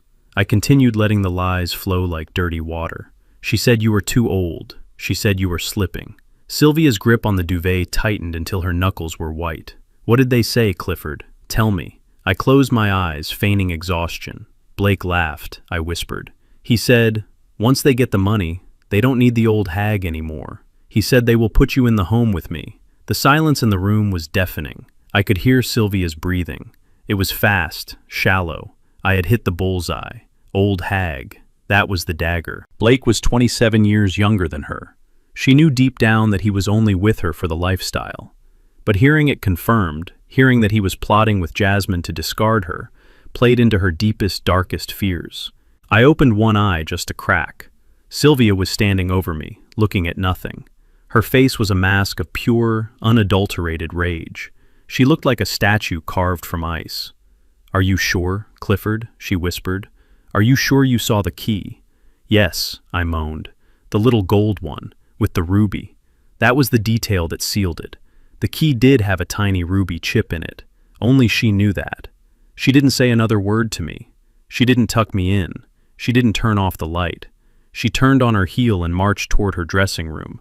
Her steps were silent, but furious. I waited until she was gone. Then I smiled into my pillow. The seed was planted. But I hadn't just relied on words. A builder knows that a structure needs a physical foundation. Earlier that afternoon, while the house was chaotic with the aftermath of my accident in the living room, I had slipped into her dressing room for 30 seconds. I didn't open the safe. I didn't have the combination. But I didn't need to open it. I took a small metal file from my pocket, and I scratched the paint around the keyhole of the hidden panel. I made jagged, fresh marks. Marks that looked like someone had been trying to pry it open, or jimmy the lock in a hurry. I lay in bed, straining my ears. I heard the slide of the heavy mirror moving on its tracks. Then silence. She was looking at the safe. She was seeing the scratches. She was seeing the physical proof of my senile rambling. I imagined her standing there. The woman who thought she was the puppet master, suddenly realizing she might be a puppet. She would open the safe. She would count the cash. Even if nothing was missing, the scratches were enough. They proved intent. They proved that Blake and Jasmine had been there. And why would they be there? To check the inventory, to see how much she had hoarded, to plan their takeover. I heard the mirror slide back. Then I heard footsteps coming back into the bedroom. I closed my eyes and began to snore softly. Sylvia stood by the bed for a long time. I could feel her gaze on me. But this time she wasn't looking at me with contempt. She was looking at me as a source of information. I was the fly on the wall that nobody noticed. She walked over to the window where her phone was charging. I heard her pick it up. I heard her dial. She didn't speak immediately. Then her voice came low and venomous. "Blake, where are you?" A pause. "No, don't give me that. I want to see you. Now. Meet me in the library. Everyone else is asleep." She hung up. She grabbed her silk robe, wrapping it around herself like armor. She marched out of the room, slamming the door just hard enough to wake a normal sleeper, but not hard enough to wake a comatose old man. I opened my eyes. The room was dark, but I could see the path to victory clearly now. Sylvia was going to the library to confront Blake. She wouldn't accuse him outright. She was too smart for that. But she would look at him differently. She would look for the lies. And when you look for lies, you always find them. I sat up and poured myself a glass of water from the carafe on the nightstand. My hand was steady. The triangle of terror was breaking. Sylvia suspected Blake. Jasmine suspected Blake thanks to the file I dropped. And Blake thought he was the king of the world, coercing a senile old man. Tomorrow morning the notary would arrive. They expected a lamb to the slaughter. But the lamb had teeth, and the wolves were starting to turn on each other. I lay back down, pulling the duvet up to my chin. I needed to sleep. I needed my strength. Because tomorrow, I wasn't just signing papers. I was signing warrants. I thought about the scratches on the safe. A tiny detail. A few flakes of paint removed. But in construction, a hairline fracture is all it takes to bring down a cathedral. "Sleep well, Sylvia," I whispered to the empty room. "Because when you wake up, your boyfriend is going to look a lot less like a lover and a lot more like a thief. And there is nothing a woman like you hates more than being robbed." Monday morning arrived with the sterile brightness of an operating room. It was the day of the transfer, the day the notary was coming, the day my life's work was supposed to be signed over to a holding company controlled by 3 vultures. I sat at the kitchen island wearing my bathrobe. My hair was uncombed. I stared down at a bowl of lukewarm oatmeal. I hate oatmeal. It reminds me of wet cement. But Sylvia insisted I eat it. She said it was good for my digestion. I think she just liked watching me struggle with the spoon. Jasmine was standing by the coffee machine. She was dressed in a sharp black business suit. Her hair was pulled back so tight, it pulled at the corners of her eyes. She was tapping away on her phone, checking stock prices, or maybe confirming the wire transfer details. She looked like a CEO. She looked like a killer. I lifted the spoon. I let my hand tremble violently. The oatmeal sloshed over the side of the spoon and landed on my chin. It trickled down onto the collar of my robe. I let out a small, frustrated whimper. Jasmine looked up from her phone. Her eyes narrowed in disgust. She didn't see her father. She didn't see the man who paid for her Ivy League education. She saw a mess that needed to be cleaned up before the guests arrived. "For God's sake, Dad," she snapped. "Can you not feed yourself for 5 minutes?" She walked over and grabbed a paper napkin. She didn't wipe my face with love. She didn't wipe it with the gentleness of a daughter caring for an aging parent. She scrubbed my chin hard. Her nails dug into my skin through the paper. It felt like she was trying to sandblast a stain off a countertop. "Stop it, Jasmine," I mumbled, pulling my head back. "It hurts." "Then stop eating like a toddler," she hissed, throwing the dirty napkin onto the counter. "The notary will be here in an hour. I need you clean. I need you presentable. And I need you lucid enough to sign your name. Do not embarrass me today." I looked at her. Really looked at her. Underneath the expensive makeup and the designer suit, I saw a frightened little girl trying to play grown-up. She thought she was controlling the board. She thought she was the queen. But she was about to find out she was just a pawn. "I am sorry," I whispered. I wanted to see the pictures." Jasmine frowned. "What pictures?" "The ones the man gave me," I said. "What man, Dad?" I pointed a shaking finger toward the pile of mail sitting on the far end of the counter.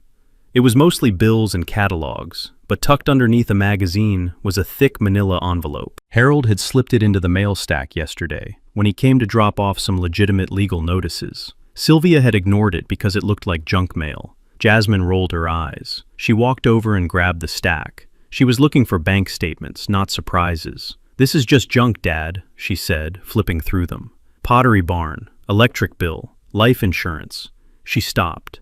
She held the manila envelope. It had no return address, just my name, handwritten in block letters. "Open it," I said, my voice taking on a childish excitement. The man said it was a surprise. Jasmine ripped the envelope open. She pulled out the contents. It wasn't a letter. It was a stack of photographs, high-definition surveillance photos taken with a long lens. I watched her face as she looked at the first one. Her expression went from annoyance to confusion, then to shock. The first photo showed a small, modest house in a suburb of Columbus, Ohio. It had a white picket fence, a tricycle on the lawn.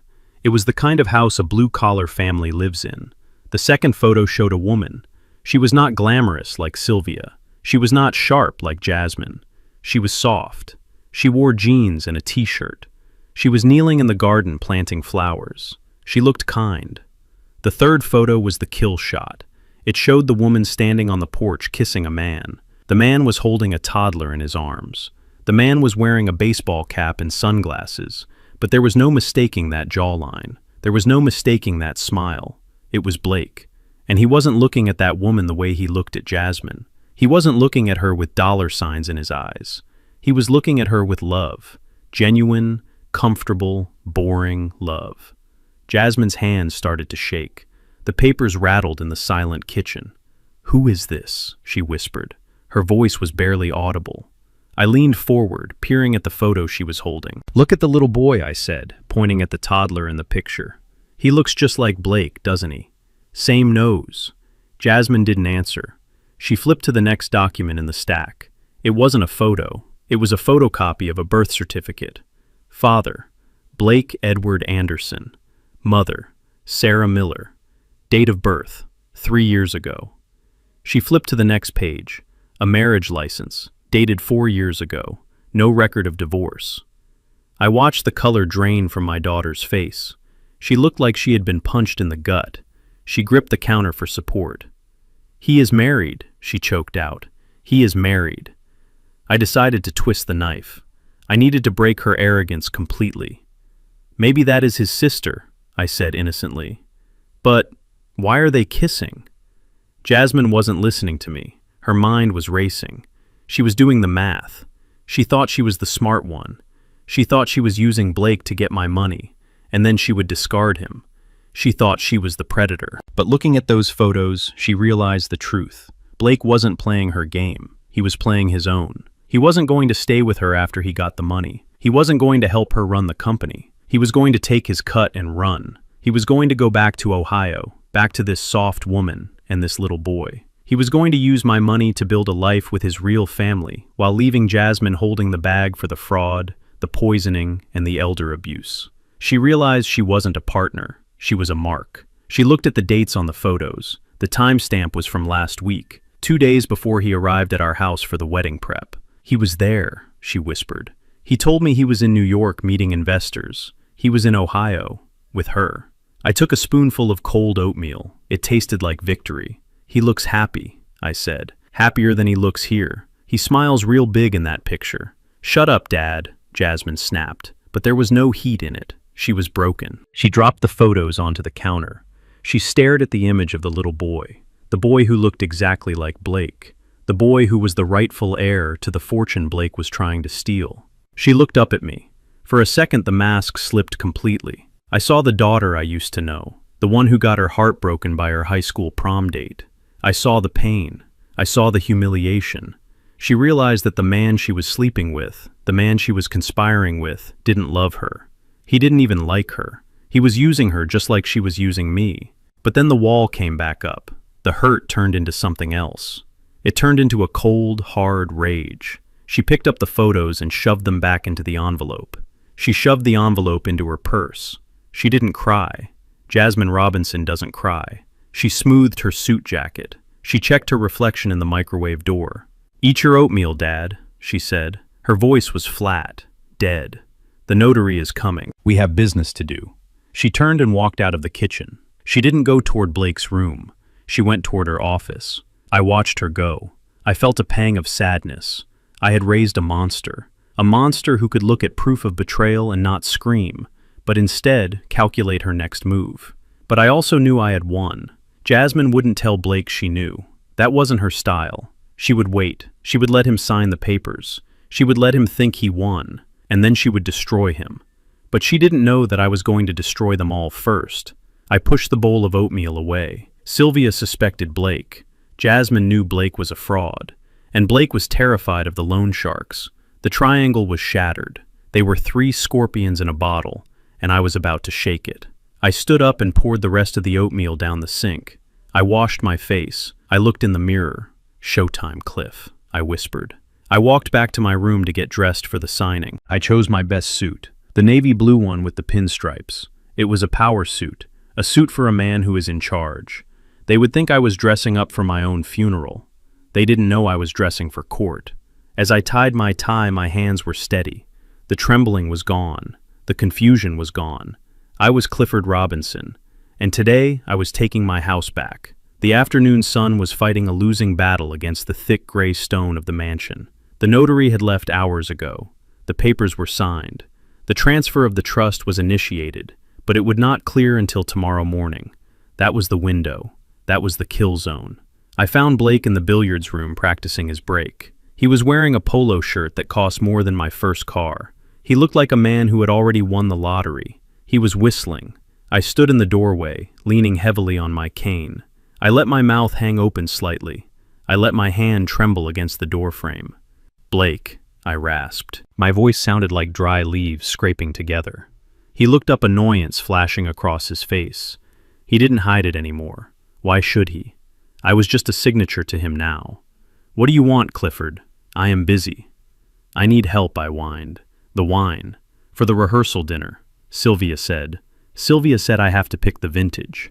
Blake rolled his eyes. He set down his cue stick with a clatter. "Jesus Christ. Can't you ask the maid?" "It is heavy," I mumbled, pointing to the floor. "The cellar. I can't carry the boxes. Please, son." He sighed, a long, exaggerated sound of martyrdom. "Fine. Let us get this over with. But make it quick. I have calls to make." He walked past me, not offering an arm, not offering help. He expected me to shuffle behind him like a servant. And I did. I shuffled. I dragged my feet. But my mind was racing. We reached the heavy oak door of the wine cellar. I unlocked it with a fumbling hand. The air that rushed out was cool and smelled of damp earth and old oak. It was the smell of patience. Wine sits in the dark for decades, waiting to become something of value. I had only waited a week. We descended the stone steps. The cellar was dim, lit only by low-wattage bulbs in iron cages. It was a maze of floor-to-ceiling racks holding thousands of bottles. It was soundproof. We were 20 feet underground. No one could hear us scream. No one could hear a confession. Blake walked ahead, running his hand along the dusty bottles. "So which one is it, old man? The Bordeaux? The Cabernet? Let us grab it and go. This place gives me the creeps." I stopped walking. I stood near the center of the room, next to the tasting table. I didn't reach for a bottle. I reached into my pocket and pulled out a checkbook. I stood up straight. I locked my knees. I rolled my shoulders back, dropping the stoop of the invalid. I took a deep breath, filling my lungs with the cool air. "Blake," I said. My voice was not raspy. It was not weak. It was the voice that had commanded construction crews on skyscrapers. It was the voice that had negotiated multi-million-dollar contracts. It was deep, resonant, and steady as a sledgehammer. He stopped. The change in my tone was so drastic it physically halted him. He turned around slowly, his brow furrowed in confusion. "What did you say?" I looked him dead in the eye. The fog in my gaze was gone. My eyes were clear, sharp, and cold. I said, "We need to talk." I ripped a check out of the book. I placed it on the tasting table. $500,000, I said. Cash, certified check. I can call the bank right now and authorize it. Blake stared at the check, then at me. He laughed, a nervous, uncertain sound. "What is this, Clifford? Did you forget your medication today?" "No, Blake. I am not forgetting anything. In fact, I am remembering everything. I remember you tripping me on the stairs. I remember the pills Sylvia is putting in my food. I remember the conversation you had with Rocco about the money you owe." Blake's face went pale. The arrogance drained out of him, leaving him looking like a frightened child. You know. I know everything," I said, stepping closer. "I know you are a fraud. I know you are broke. And I know you don't love my daughter." I pointed to the check. "So here is the offer. 500 grand. You take it, you get in your car, and you drive. You don't stop until you hit the state line. You call Jasmine and tell her you got cold feet. You disappear." Blake looked at the check. Then he looked at me. The shock on his face began to fade, replaced by something uglier, something darker. The predator was realizing he had been cornered, but he also realized he was younger, stronger, and I was still an old man alone in a cellar. He started to laugh. It wasn't a nervous laugh anymore. It was a deep belly laugh of pure amusement. 500,000, he choked out, wiping a tear from his eye. "You are offering me $500,000. He stepped toward me, invading my personal space. He loomed over me, using his height to intimidate. "Old man, do you have any idea how much you are worth?" 50 million, I said, standing my ground. "Exactly," Blake said, his voice dropping to a menacing whisper. 50 million. And by tomorrow morning, it will be under the control of the trust, a trust that I will control." He picked up the check and ripped it into confetti, letting the pieces fall to the cold stone floor. "You think you are clever because you stopped taking the pills for a day," he sneered. "It doesn't matter. The papers are signed. The process has started. Even if you run upstairs right now and tell everyone I am a bad guy, who are they going to believe? The distinguished young entrepreneur or the senile old man who pissed himself in front of the museum board yesterday?" I said nothing. I just watched him. I let his ego swell. I needed him to say it. I needed the full picture. "You can't do this to Jasmine," I said softly, goading him. "She loves you. She is your partner." "Partner." Blake spat the word out like it was poison. "Jasmine is a tool. She is a means to an end. She is arrogant. She is annoying. And she is desperate for approval. I will marry her. I will control the shares through her. And once I have stripped the assets, she can have a tragic accident. Or maybe she will just end up depressed and medicated, just like her father." My hand twitched. I wanted to strangle him, but I held back. "And Sylvia?" I asked. "Your lover." Blake laughed again, a cruel sound that echoed off the vaulted ceiling. "Sylvia is a corpse walking. She thinks we are running away together. She thinks she is going to be the queen of the Riviera. Please. She is 55 years old and high maintenance. Once I have the money, she goes into the cheapest nursing home I can find. I will let her rot there until she dies." He leaned in close, his face inches from mine. I could smell the coffee on his breath. "I am taking it all, Clifford. I am taking your house. I am taking your money. I am taking your legacy. And there is nothing you can do about it, because you are alone. You have no one." He poked me hard in the chest. "So keep your 500 grand. I am going to buy this house with your money, and I am going to turn this wine cellar into a game room. And every time I come down here, I will laugh about the day the great Clifford Robinson tried to bribe me with pocket change." I looked at him. I looked at the man who planned to murder my wife, destroy my daughter, and erase my existence. I didn't blink. I didn't flinch. "You are right, Blake," I said, my voice calm, almost gentle. "I am old, and maybe I can't stop you physically." I reached up and adjusted the collar of my shirt. "But I think you are underestimating the structural integrity of this family." Blake sneered. "Get out of my way, old man.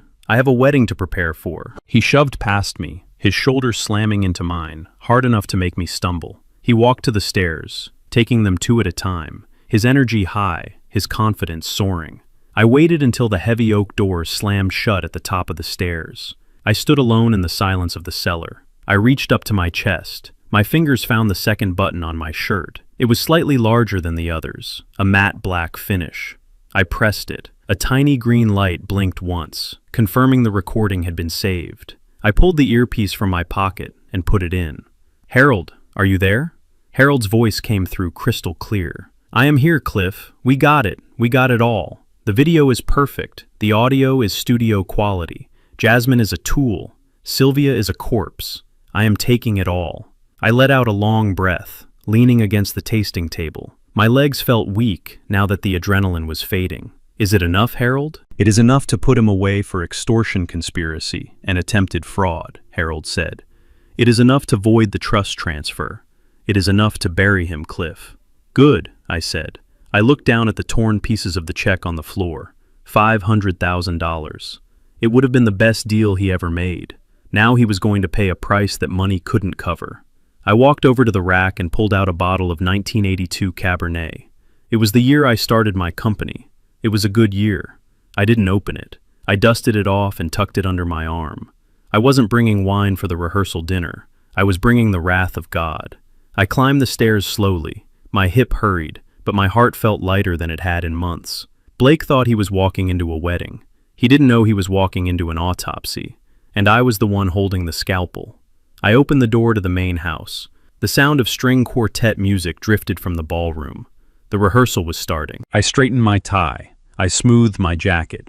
I checked the camera button one last time. "Let us go celebrate," I whispered.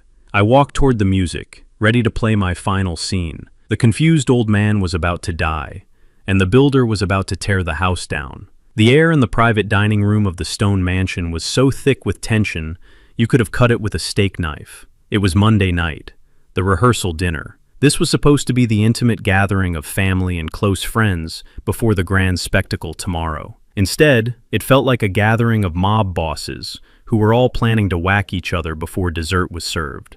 I sat at the head of the table. I was wearing my tuxedo. Sylvia had insisted on it. She wanted me to look like a prop, a well-dressed mannequin to complete her family portrait. But I wasn't a mannequin.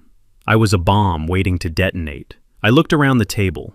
It was a masterpiece of dysfunction. To my right sat Sylvia. She was wearing a blood-red gown and enough diamonds to feed a third-world country. But she wasn't looking at me. She was staring across the table at Blake. Her eyes were narrow slits of suspicion. Ever since I planted the lie about the key in the safe, she had been watching him. Every time he moved his hand, every time he checked his phone, she flinched. She was convinced he was robbing her blind. She was terrified that the young lover she bought was preparing to cash her out. To my left sat Jasmine. My daughter looked stunning in emerald green, but her face was pale. She was drinking wine faster than she was eating. She wasn't looking at Sylvia. She was looking at Blake. But it wasn't with love. It was with a cold, dead loathing. She had the photos in her purse, the photos of the wife and child in Ohio. Every time Blake smiled, every time he touched her hand, I saw Jasmine flinch. She was repulsed by him. She knew he was a fraud. She knew he was playing her, and she was hating herself for falling for it. And then there was Blake. He sat there at the foot of the table, drunk on expensive scotch and his own ego. He had no idea the walls were closing in. He thought Sylvia was just being moody. He thought Jasmine was just nervous about the wedding. And he thought I was a senile old fool who he had successfully bullied into submission. He was laughing too loud, telling jokes that weren't funny, and looking at his watch every 5 minutes.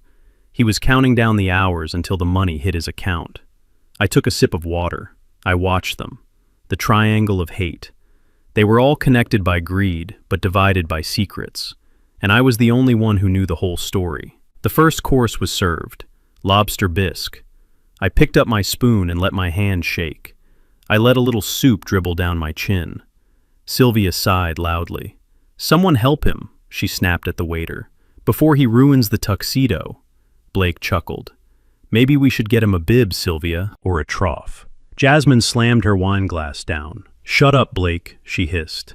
Blake looked surprised. "Whoa, easy, princess. Just having a little fun." "Don't call me princess," Jasmine spat, "and have some respect. He is still my father." Sylvia looked between them, confused by Jasmine's sudden defense of me. It wasn't defense, of course. It was just hatred of Blake spilling over. The dinner continued in this agonizing fashion. Knives scraped against plates. Eyes darted back and forth. It was a silent war. And then I saw the signal. We had just finished the main course. Sylvia looked at her watch. Then she looked toward the corner of the room where a man was standing. He wasn't a waiter. He was a short, balding man with sweaty skin and a cheap suit. Dr. Vane. He was a concierge doctor Sylvia used for things she didn't want on her medical record. Prescriptions for painkillers, diet pills. And apparently, tonight, he was here for me. Sylvia nodded at him, a tiny, almost imperceptible movement of her head. Dr. Vane stepped forward. He reached into his medical bag, which was sitting on a side chair. I watched him. My vision was sharp. My mind was clear. I saw the glint of silver, a syringe. He didn't fill it there. It was already filled, a clear liquid. My heart hammered against my ribs. This was it. They weren't going to wait for tomorrow. They weren't going to risk me making a scene at the wedding. They were going to sedate me tonight. Sylvia turned to me. Her voice became sickly sweet. "Clifford, darling, you look exhausted. Your face is so pale." "I am fine," I mumbled, clutching my napkin. "No, you are not," she said, placing a hand on my arm. Her grip was like iron. "Dr. Vane is here. He thinks you should have a little vitamin shot, something to help you sleep. We want you rested for tomorrow, right?" Blake looked over. "Yeah, Clifford, take the shot. Go to bed. We have real business to discuss." Dr. Vane walked up behind my chair. I could smell the rubbing alcohol. "Just a little pinch, Mr. Robinson," he said softly. "It will help you relax." I looked at the needle in his hand. It wasn't a vitamin shot. That much liquid would knock out a horse. If they injected me with that, I would wake up in a facility 3 days from now, drooling and incompetent. Or I wouldn't wake up at all. I looked at Jasmine. She saw the needle. She saw the fear in my eyes. "Dad," she whispered. But she didn't stop them. She looked away. She took another drink of wine. She hated Blake, but she still needed me out of the way to get the money. I was on my own. The doctor reached for my arm. "Mr. Robinson, please hold still." I had split seconds to act. I couldn't fight them. I was supposed to be frail. If I punched the doctor, I would prove I was violent, and they would commit me anyway. I needed a distraction. I needed something so repulsive, so chaotic that it would break their formation. I thought about the lobster bisque. I thought about the steak. I thought about the hatred I felt for these people. I let my body go limp. I slumped forward, hitting my chest against the table. Then I made a sound, a loud retching gag that echoed off the walls. "Oh God," Blake said, recoiling. "What is he doing?" I didn't just make a sound. I committed to the act. I stuck my finger down my throat under the cover of my napkin. I heaved. A torrent of half-digested lobster and wine erupted from my mouth. I aimed it. I didn't aim for the floor. I aimed for the centerpiece. The vomit sprayed across the table, coating the white flowers, splashing into the wine glasses, and landing with a wet slap on Sylvia's red dress. I groaned loudly, flailing my arms, knocking over the crystal water pitcher. It shattered, sending water and glass everywhere, mixing with the sickness. "Oh my God," Sylvia screamed, jumping up. Her dress was ruined. She looked at the stain in horror. I kept going. I dry-heaved loud, guttural sounds that made the doctor step back in disgust. "He is sick," Jasmine yelled, covering her mouth. "Get him out of here. It smells," Blake shouted, pushing his chair back so hard it fell over. "It smells like death." Jesus, Clifford. The room was in total chaos. The waiters were freezing, uncertain what to do. Sylvia was screaming about her dress. Blake was gagging. Dr. Vane was holding the needle, but he looked terrified to touch me, covered in my own filth. I slipped out of the chair. I fell to my knees on the carpet. I am dying," I wailed. "My stomach. It burns." "Get him to the bathroom," Sylvia shrieked, pointing at the waiters. "Get him out of my sight. Clean this up." 2 waiters rushed forward, grabbing my arms to lift me. I let them drag me toward the door. I hung my head, drooling, moaning, acting the part of the dying man. But as soon as we crossed the threshold into the hallway, out of sight of the dining room, I changed. I shook the waiters off. "I am fine," I said, standing up straight. My voice was suddenly clear, commanding. The waiters stared at me, stunned. "Where's the service exit?" I demanded. One of them pointed down the hall toward the kitchen, dumbfounded. I reached into my pocket and pulled out $200 bills. I shoved one into each of their hands. "You didn't see me run. You saw an old man stumble to the bathroom. Understand?" They looked at the money. They looked at me. They nodded. I turned and ran. I didn't shuffle. I sprinted. I ran with the legs of a 20-year-old. I ran past the kitchen, where the chefs were shouting orders. I pushed through the swinging doors. I burst out into the cool night air of the loading dock. The smell of vomit was on my jacket, but the air tasted like freedom. A black sedan was idling 50 feet away under the shadow of an oak tree. The headlights flashed once. Harold. I ran toward the car. My tuxedo shoes slapped against the asphalt. My lungs burned, but I didn't stop. I reached the car and ripped the back door open. I dove inside. Harold was in the driver's seat. He looked back at me. "You look like hell, Cliff," he said. "And you smell worse." "Drive," I gasped, slamming the door. "Just drive." Harold gunned the engine. The car screeched away from the mansion, disappearing into the darkness of the long driveway. I looked back through the rear window. I saw the lights of the house. I saw the silhouette of Blake standing in the doorway, looking out, probably wondering where the hell the old man went. Let him wonder. I pulled a handkerchief from my pocket and wiped my mouth. "Did you get the recording?" Harold asked, keeping his eyes on the road. I patted my chest pocket. "I got it. And I got something better. I got away." Harold smiled grimly. "Good, because I have the police chief on speed dial. He is meeting us at my office." I leaned back in the leather seat. My heart was slowing down. The adrenaline was fading, leaving me exhausted, but I was safe. For the first time in months, I wasn't sleeping under the same roof as my executioners. Tomorrow was the wedding. They would be waiting for a victim. They would be waiting for a confused, sick old man to sign over his fortune. Instead, they were going to get Clifford Robinson. I closed my eyes. "See you at the altar, Blake," I whispered. "And bring your lawyer." Tuesday morning dawned with a sky so blue it looked artificial. The stone mansion had been transformed into a cathedral of white lilies and satin ribbons. 200 guests filled the rows of white chairs set up in the grand ballroom. These were the elite of the city, judges, senators, titans of industry. They were all there to witness the union of the Robinson and Anderson dynasties, but they were about to witness a demolition. I was not in the front row where the father of the bride should be. I was not walking my daughter down the aisle. According to the announcement Blake had made 5 minutes ago, I was currently in the intensive care unit at St. Mary's Hospital, fighting for my life after a sudden cardiac event. Blake stood at the altar looking like a Greek god in his tuxedo. He had practiced his sad face in the mirror, I was sure of it. He wiped a fake tear from his eye as he told the congregation that Clifford sent his blessings, but his heart just couldn't hold on. It was a masterful performance. He was positioning himself as the grieving son-in-law, ready to shoulder the burden of the empire. Jasmine stood beside him. She looked like a marble statue. Her face was devoid of color, devoid of emotion. She held her bouquet of white roses like a weapon. She knew Blake was a fraud because of the photos I gave her, but she was still going through with it. She thought she could outsmart him.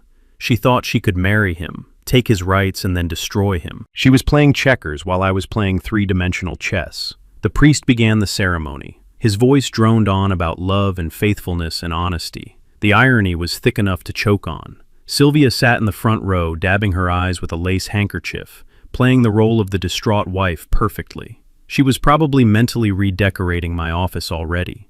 I watched it all from the choir balcony, hidden in the shadows of the organ pipes. I was the phantom of my own opera. Beside me stood Harold and a technician from his firm. The technician had his laptop plugged directly into the mansion's audio-visual system. The priest reached the part of the ceremony everyone waits for, the vows. Blake took Jasmine's hand. "I promise to love you," he said, his voice cracking with feigned emotion. "To honor you, to cherish you, for richer or for poorer." He squeezed her hand. He was thinking about the richer part. He was thinking about the $50 million he thought would transfer to his control the moment the rings were on. Jasmine hesitated. For a split second, I thought she might run.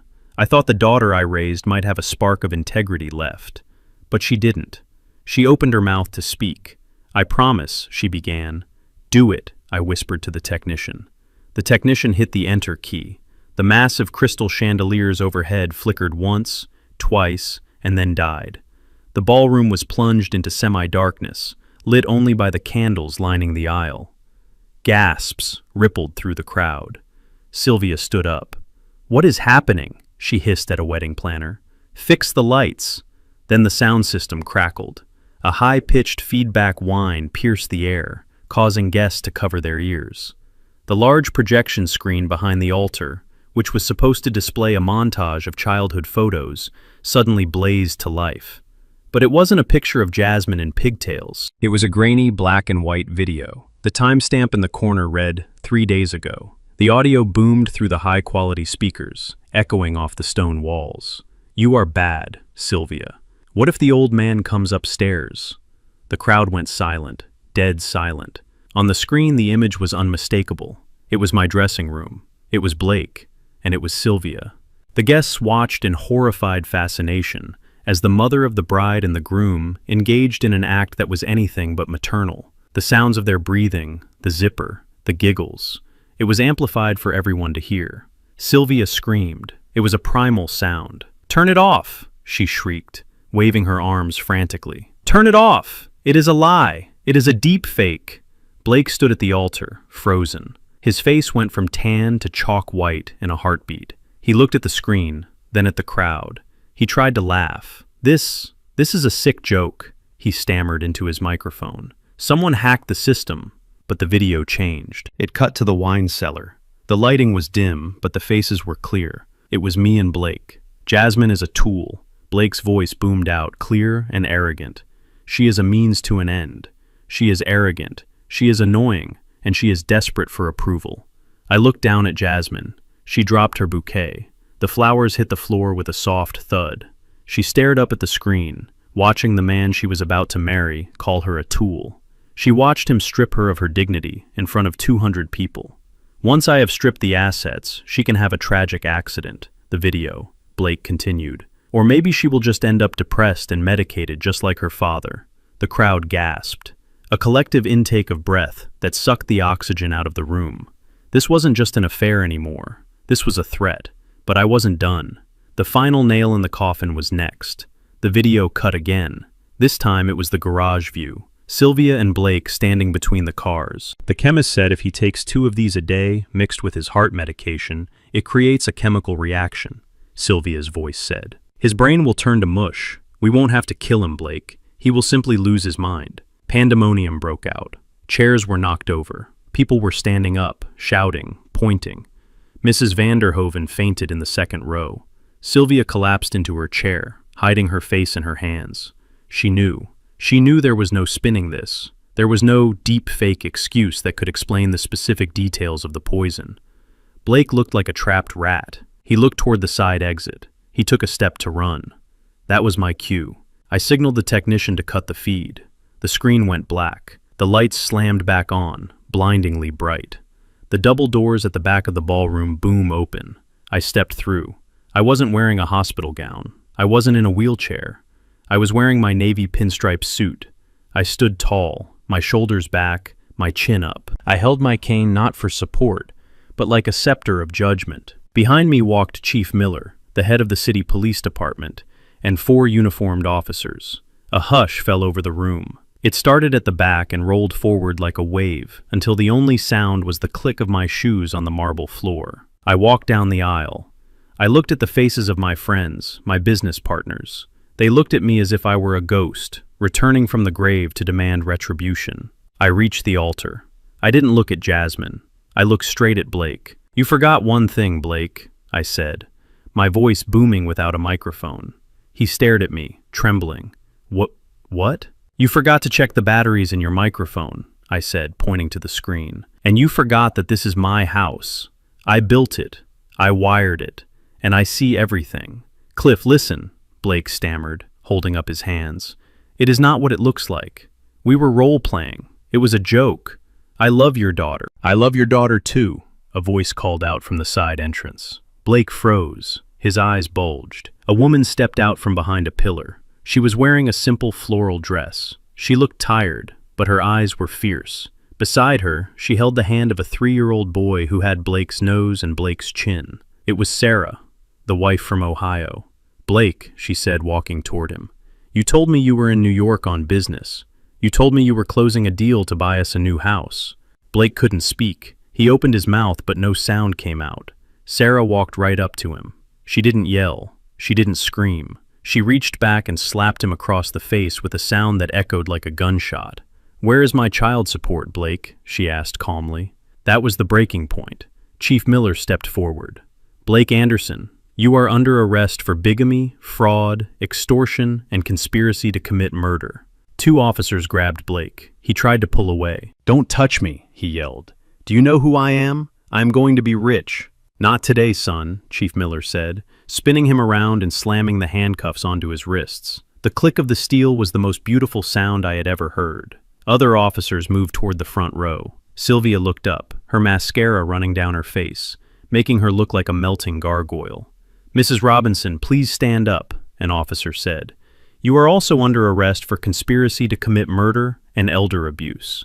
"I didn't do it," Sylvia screamed as they pulled her up.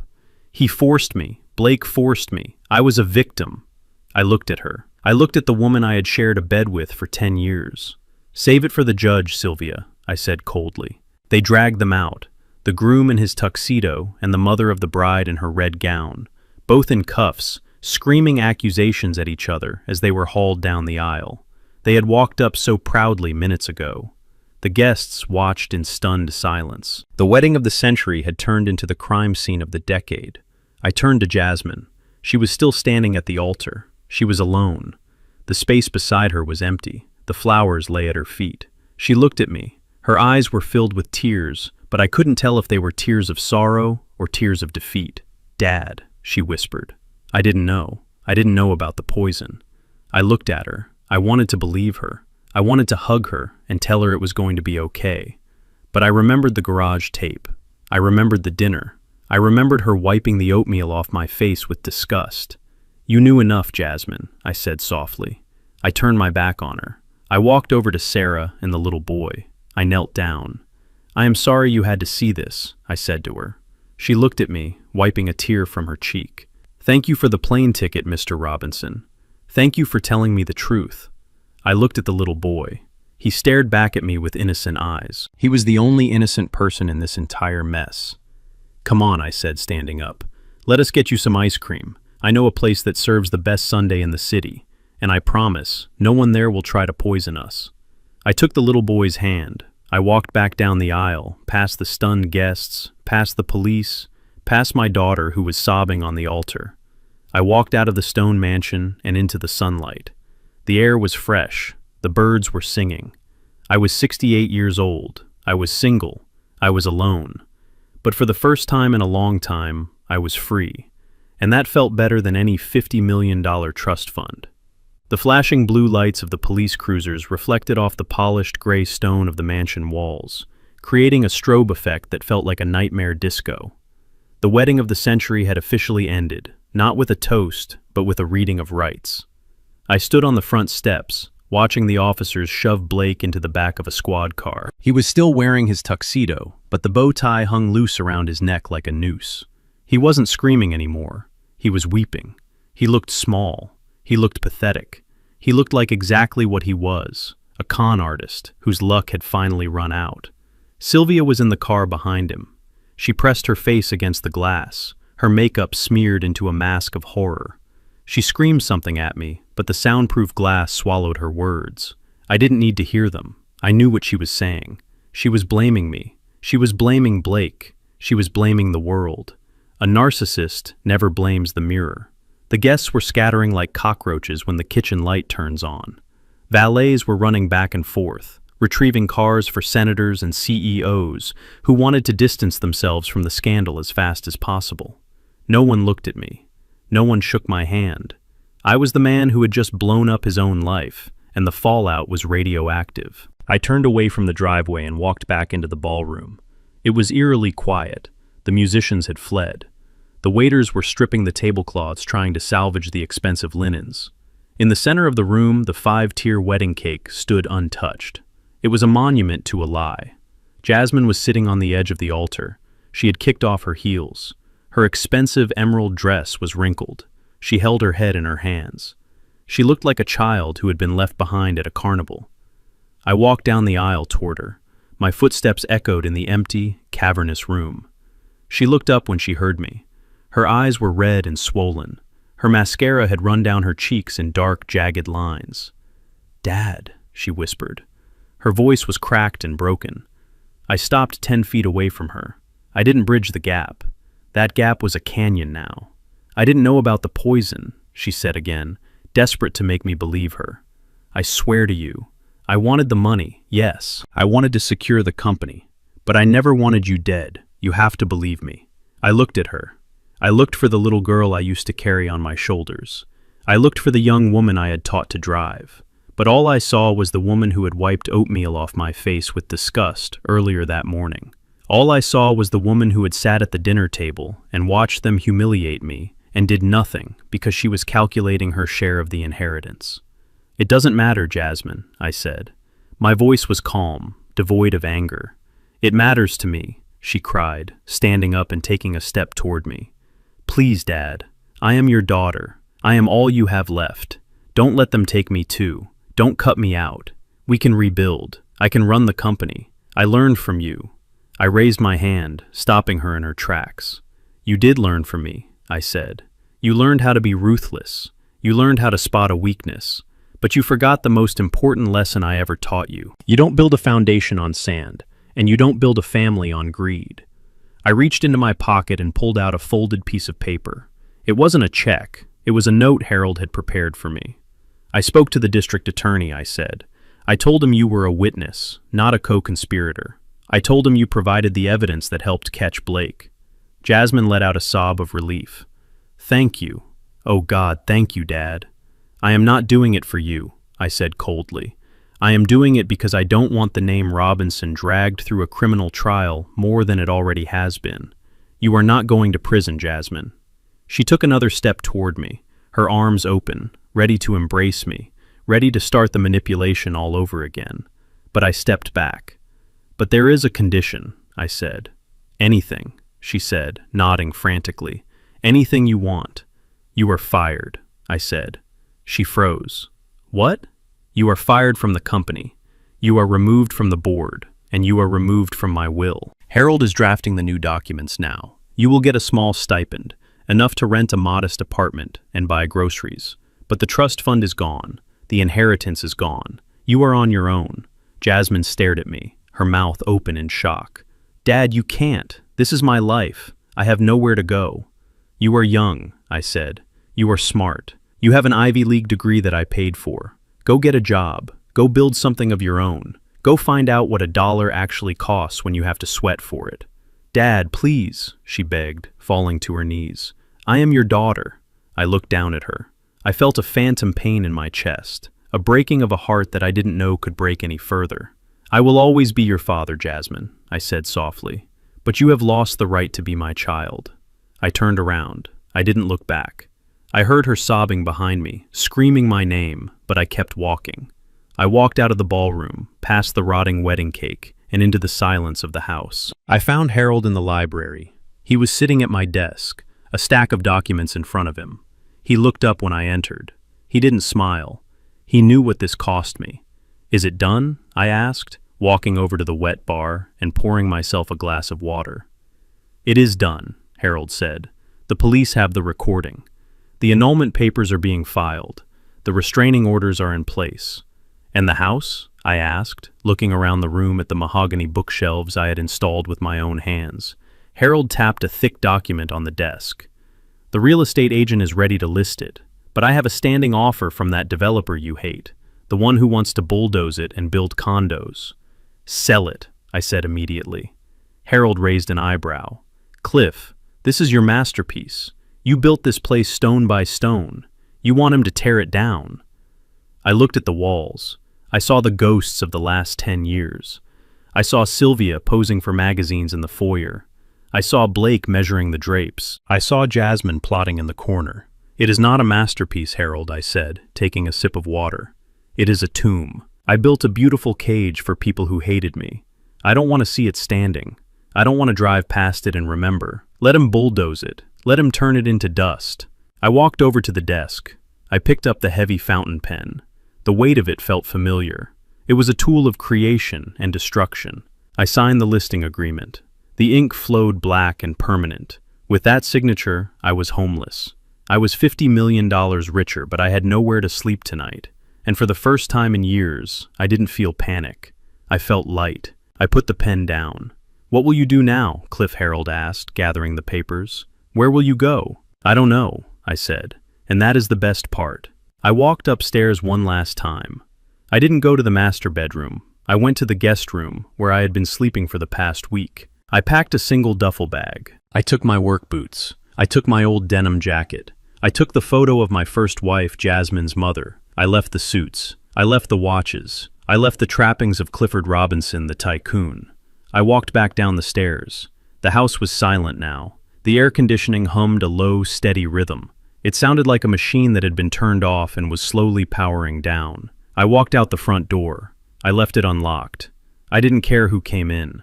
There was nothing in there of value to me anymore. I walked past the luxury sedans parked in the driveway. The Mercedes, the Range Rover. They looked like shiny coffins. I walked around to the side of the garage. There, parked under a tarp, was my old Ford pickup. It was 20 years old. It had rust on the wheel wells. It smelled of oil and sawdust. I pulled the tarp off. The red paint was faded, but it was real. I opened the door and climbed in. The seat was cracked vinyl, but it molded to my back perfectly. I put the key in the ignition. It turned over with a roar, a loud, unrefined mechanical roar. The engine shook the frame. It was the heartbeat of a survivor. I shifted into gear and rolled down the driveway. I passed the gate where the police cars had been. I passed the manicured lawns I had paid a fortune to maintain. I looked in the rearview mirror. The stone mansion stood looming against the darkening sky.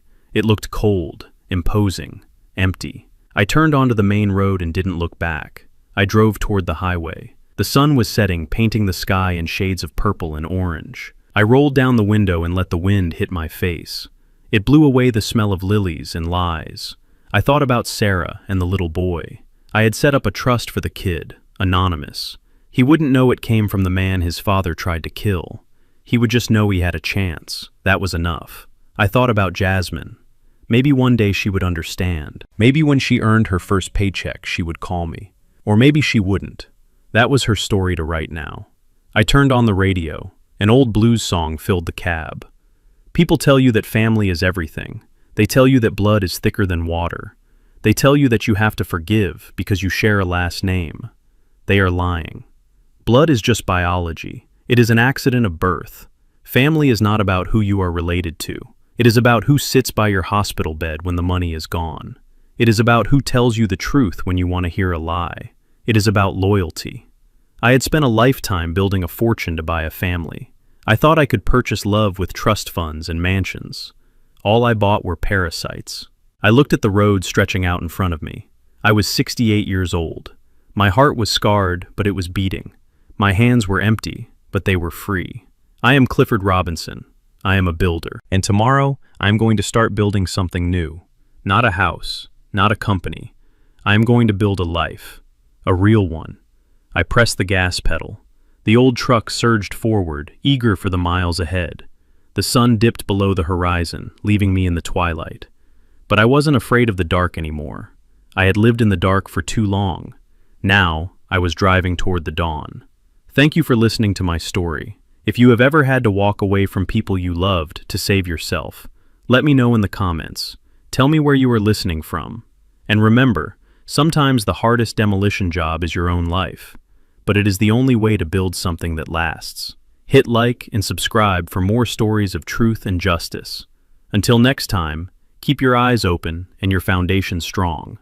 I spent 40 years building skyscrapers, but I realized too late that I had built my own home on quicksand. I thought providing for my family was enough to earn their love, but I only earned their greed. The most important lesson I learned is that you cannot buy loyalty. Real family isn't about DNA, it is about character. Never let anyone make you feel like you are past your prime, or that your value is just a number in a bank account. Sometimes you have to burn the bridge to stop the enemy from following you, and that is okay, because peace is worth more than any inheritance.